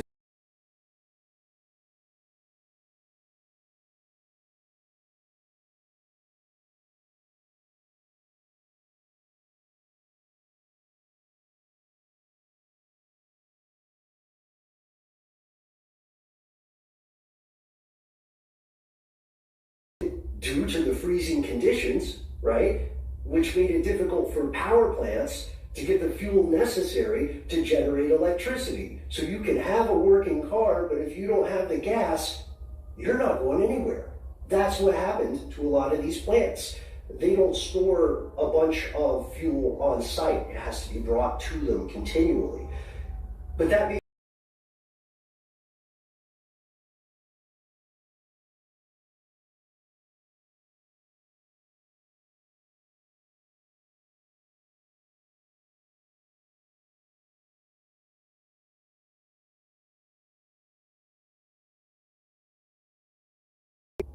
somewhat opinionated Facebook posts. Trying very hard to be fair. Yep, that's right. Miller said, we should never build another wind turbine in Texas. We should never build another wind turbine in Texas. Full stop. Full stop. Yeah, I mean, maybe he's just a big fan of birds, and he's just triggered by wind turbines, you know, because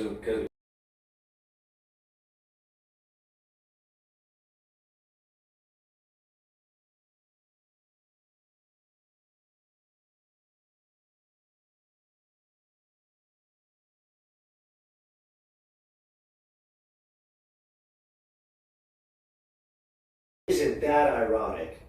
Don't you Well, think? that's an Alanis Morissette reference. Yeah, anyway, he continues. He goes, so much for the unsightly and unproductive, energy-robbing Obama monuments. At least they show us where idiots live. Oh my, you know who he sounds like? I think you know who he sounds like. Just Trump. Yeah, it's a familiar tone that we haven't been hearing as much of.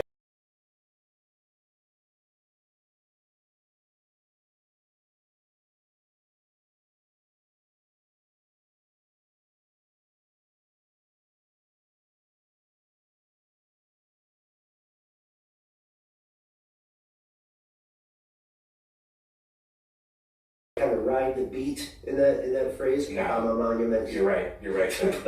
but I agree with you that as a portmanteau. Oh, what was it? Obonuments. Obonuments. Yeah, there it is. There's something else here.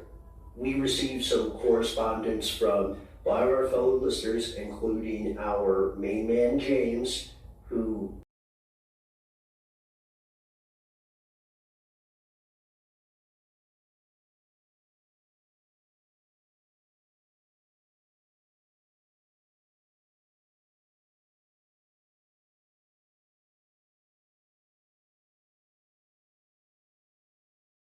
direct these blackouts, right, to a degree, because they prioritize things like keeping the power on at the fire station, or the power on at the hospital, or the precinct, you know what I mean? And those are normal things to do during a disaster. The question is, did, for instance, someone who, like, let's say you're a high up,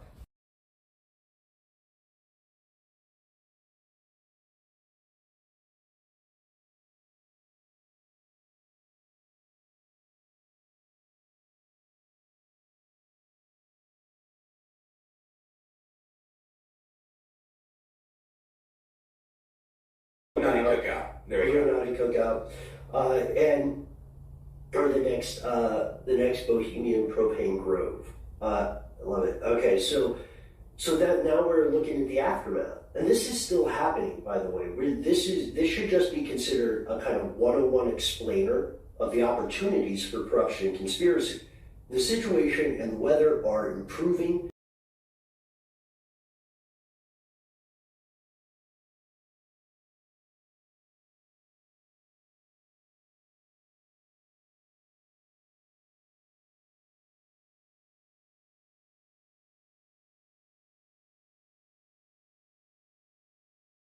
Update on the ground. So we'll do that before this episode ends, if we can. And there is hope on the horizon, folks. We didn't want this to end with total gloom and doom. Senator Ted Cruz, who was witnessed abandoning his state during the ongoing disaster for an abortive trip to Cancun, officially returned when the press caught the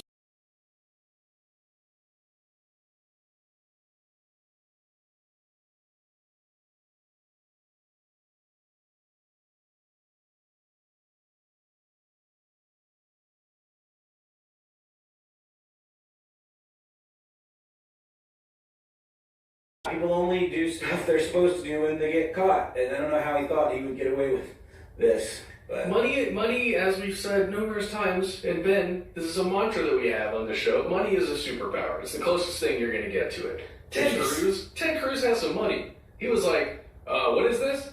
What? Nah. And he got out of there. Look, I know it's not a good political look, and I know it's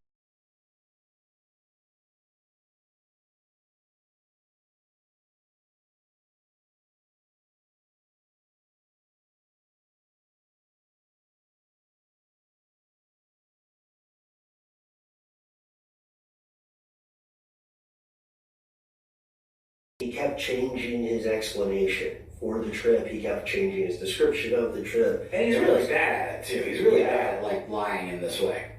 Yeah. I'm not saying I think he's a great guy. Let's just leave it there. I'm gonna walk it back a little bit.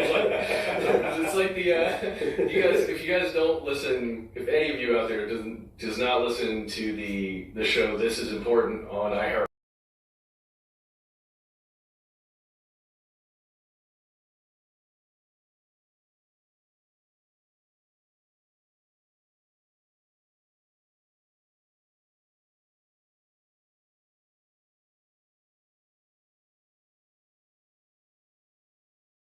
So, the cavalry returns. He got dunked on in the media because he was changing the explanation, description of the story. Other facts came out. There were some leaked text messages. People who loved dogs were mad that they left their dog for what was sometimes described as a 4-day.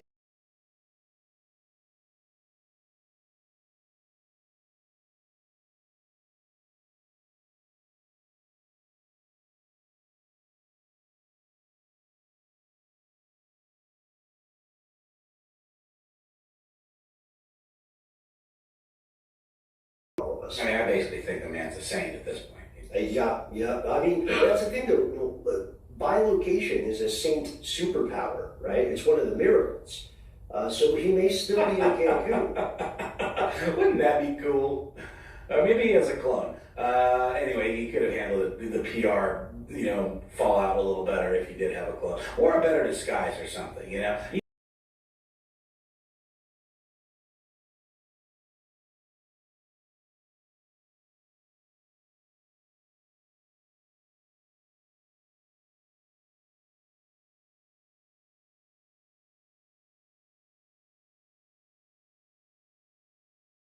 getting tried in the court of public opinion, but some of these energy providers are going to, actual court. Well, it's like we said at the beginning. I mean, when these things start to break, it just becomes a series of fingers pointing. And when a finger points at you, you point your finger at someone else, and that finger points at someone else, and then it's up to the courts to decide who deserves the finger. That's why I point with my whole hand. Mm-hmm.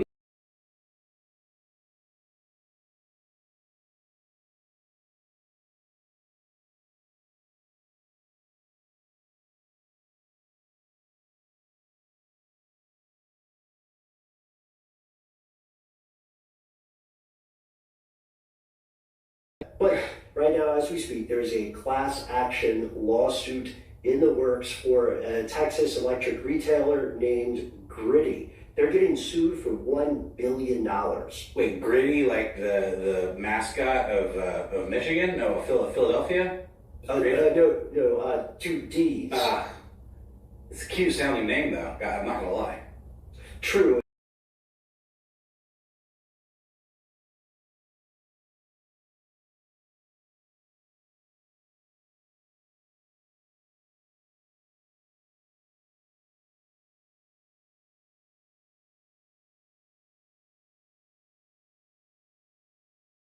There's been a cascade of resignations, correct? Yeah, that's correct. Or at least as of right now, I believe it's 6 people who are leaving. That's a minor cascade, you know what I'm saying? Yeah, yeah. It was, I know 5 initially, 5 members of the board, they all tendered their resignation. 4 of them, I think, in one message, and then another one.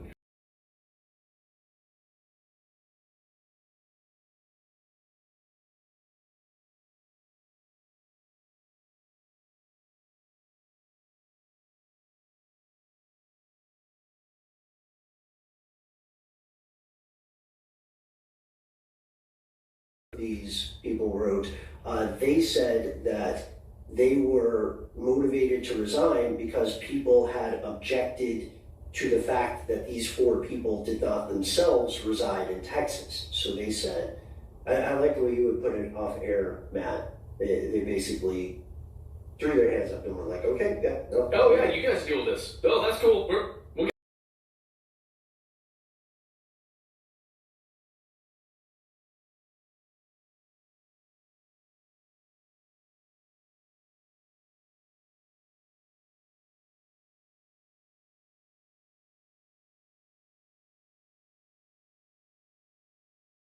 the role of private industry, or how you feel about the weather.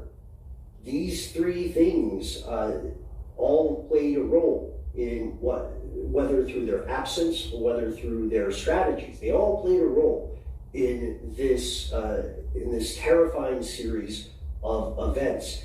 In these situations,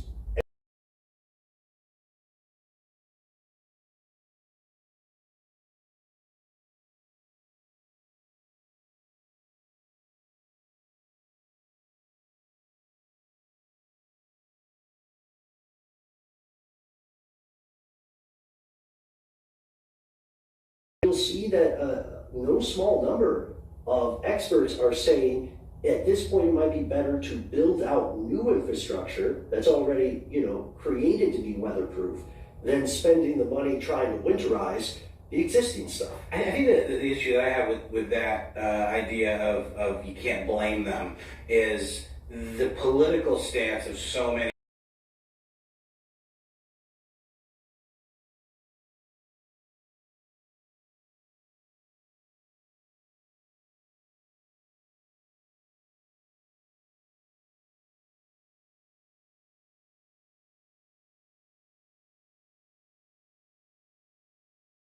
Then stuff like this happens, and they weren't prepared because they denied it.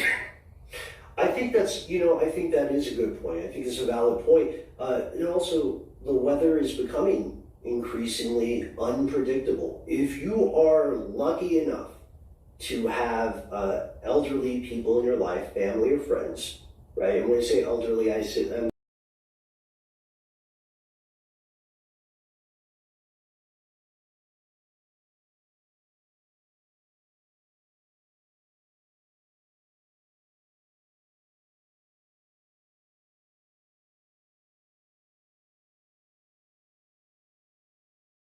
I guarantee that you will see from firsthand experience that there has been a noticeable change of weather over those 7 decades those people were alive. And that makes the problem even tougher. That's the question. We have to end on a question. How can we prepare for things that we can't predict? Can we afford to prepare for everything, no matter how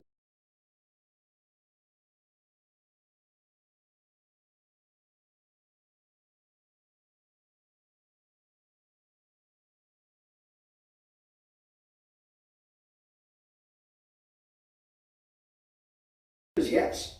It's out and how long it could have been out, right? And if it was out for weeks, then you're dealing with potentially the collapse of civilization in Texas.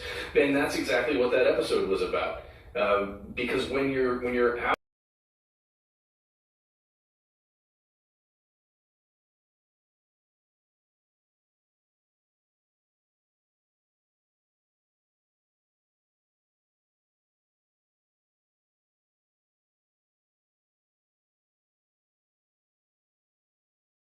tell you guys about chaos and how exciting it is. And is he a proponent of chaos theory? No, he's trying to get me to open a Barks root beer. Oh, got it. I mean, look, we can see what you're talking about, Matt, just by the series of events in this story that happened over the span of like several days. You know? I mean, it really triggered an absolute domino effect of things going horribly, horribly wrong. So.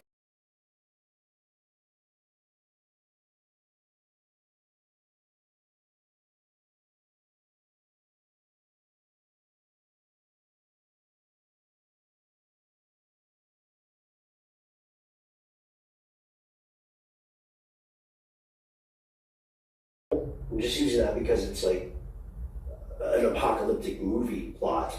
In the solar flare example, if you take the steps to harden an electric grid, right, against this unpredictable event, then what happened? Like, what if one doesn't come for 50 years?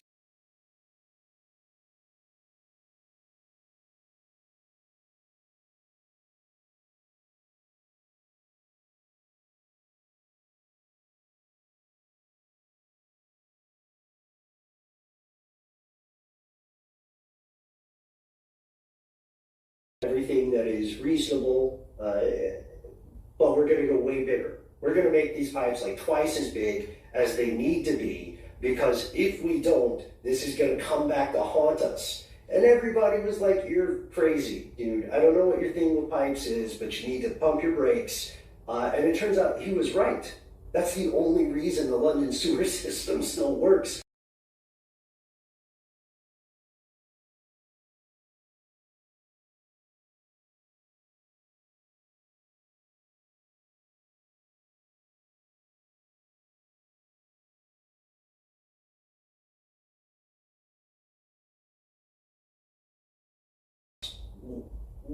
What's the answer here? How do we avoid this massive tragedy and tragedies like this in the future? Is there stuff we should do? Is federal regulation the answer for Texas? You know, a lot of people are going to say no. A lot of people say that misses the point. Is it better predictive weather models? Do we just tell everyone?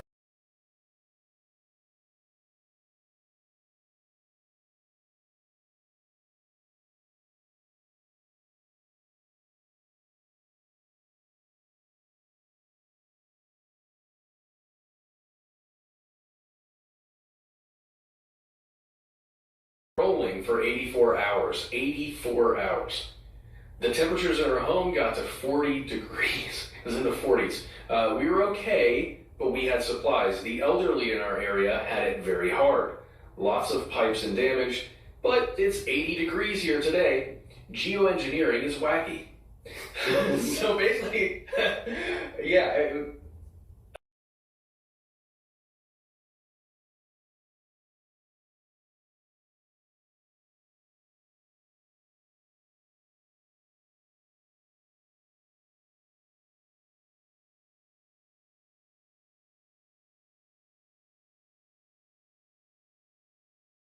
Instead, we're prepared. Right, right. And as we continue, doubtlessly more information is going to come out about how this catastrophe was handled. And that may change everybody's view of the sequence of events. That's just the nature of how these sorts of investigations work. On a side note, you guys, I finally did it.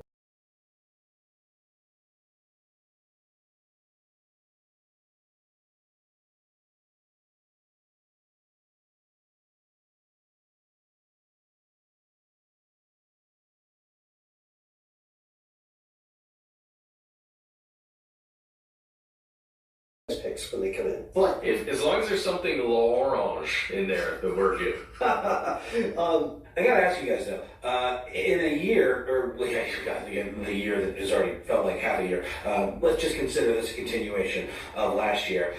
Just chock full of crazy, historical, unprecedented events. Where do you think this one ranks? Tough to say.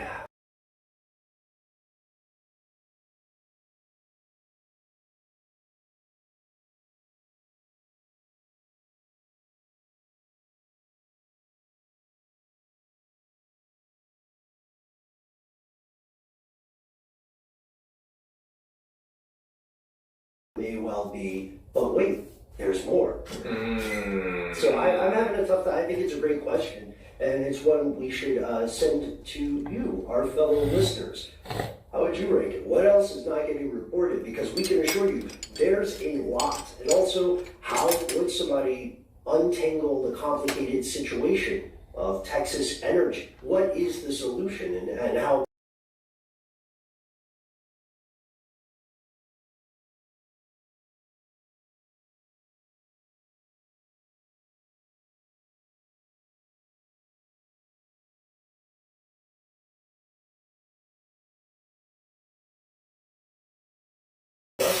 Maybe write to us.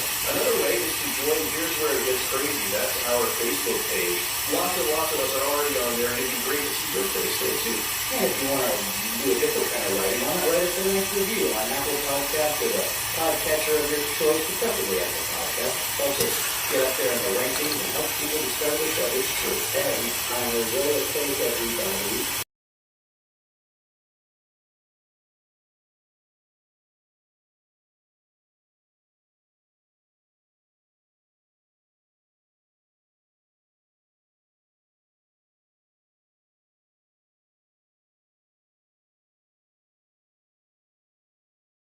Absolutely understand. We have another way to get in touch with us. We don't just let you do it sound like that, and a caller number. We are 1-833-STDWY230. You have 3 minutes. 3 minutes belong to you. You will know what you will. Here's what we suggest if you have an idea.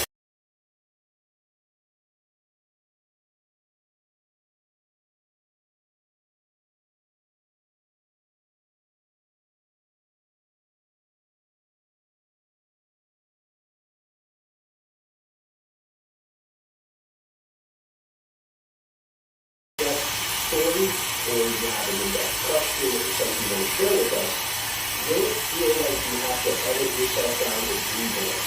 Just go ahead and send us an email. We use the bell, and we'll be appreciate it. You can hit us up there anytime it is, any stage you're in, Facebook or Facebook, at a little fast email address where we are. Here's here, I have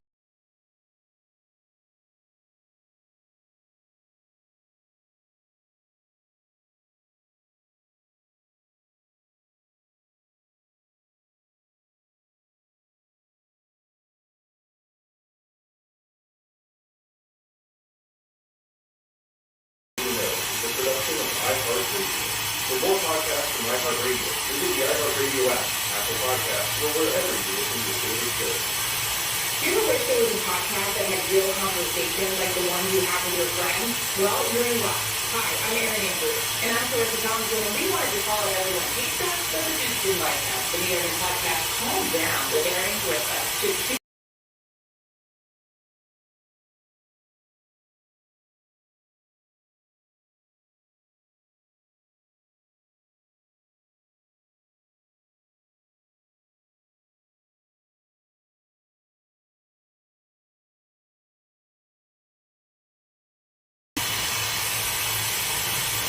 Did you hear people have a podcast? I'm Denise Rubenstein, host of People Every Day, a new podcast from iHeartRadio and People. It's People Magazine. Just act like you're busy. Join me every weekday for a look at the stories driving the People newsroom. Their names sound really good together, so that's important.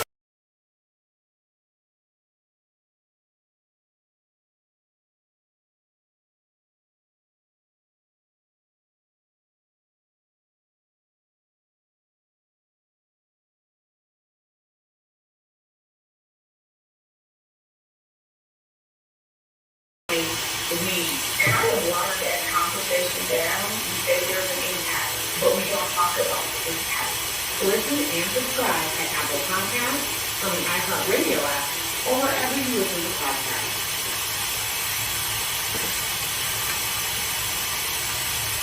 When General Motors says that they aim to put everyone in an electric vehicle, they mean everyone.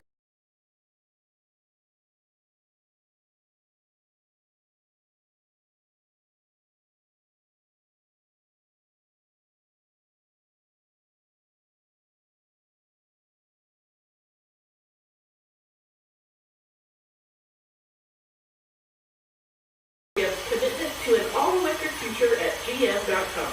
Everybody in. This episode is brought to you by Progressive. Saving money on your car insurance is easy with Progressive. It's an average savings of over $750 for customers who switch and save. In fact, customers can qualify for an average of 6 discounts on their auto policy with Progressive, including discounts just for starting.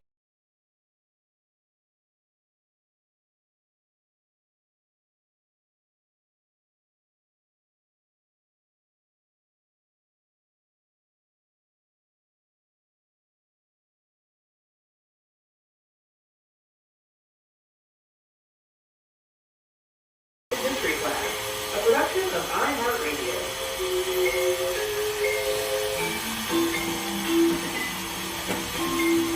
Hello and welcome to the podcast. I'm Tracy B. Wilson. And I'm Holly Fry.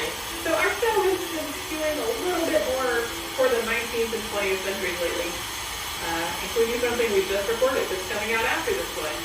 So when I picked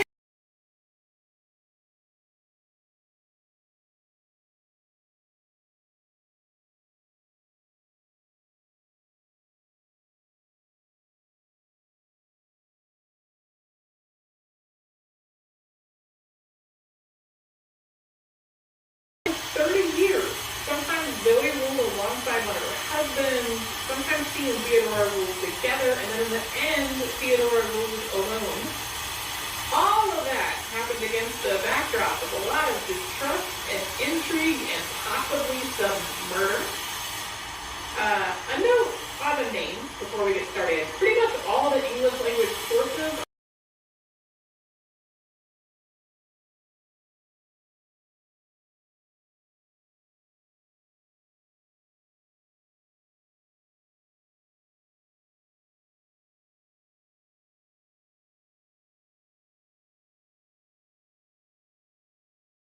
translate all the names back into Greek. Right, and we're also going to give a little bit of context first, both about the available sources for this episode and the imperial dynasty that Zoe and Theodora were part of. There are always challenges when it comes to researching historical figures from this long ago. Documentation obviously is pretty scarce. We have had so many conversations on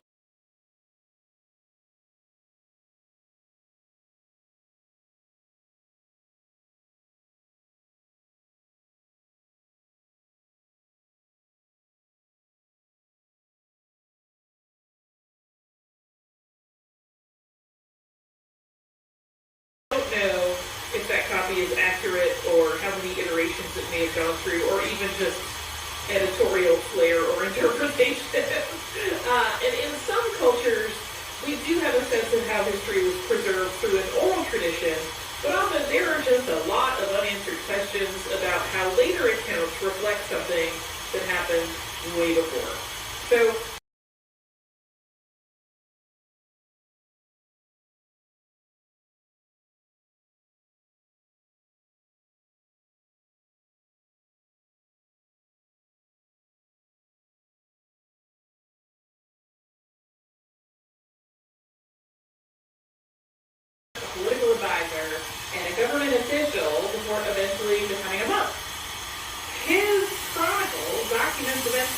actually lived through and in some cases witnessed. Although it does start with things that happened when he was a baby and does not have a personal memory of.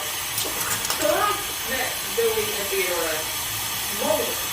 Theodora frequently invited him to leave his monastery.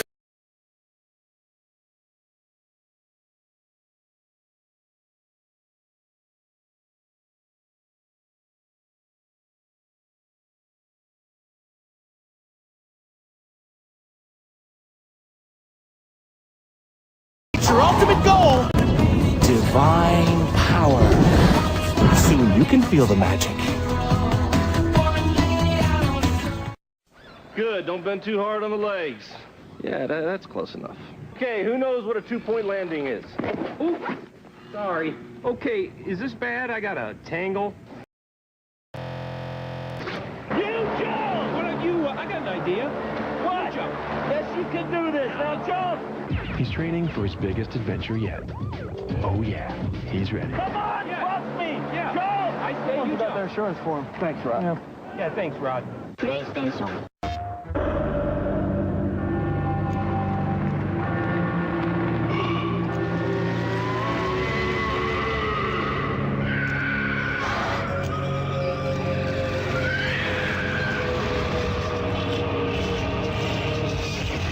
The legendary sedan is back. The undead can run, but they can't hide. Rated T for teens. PlayStation.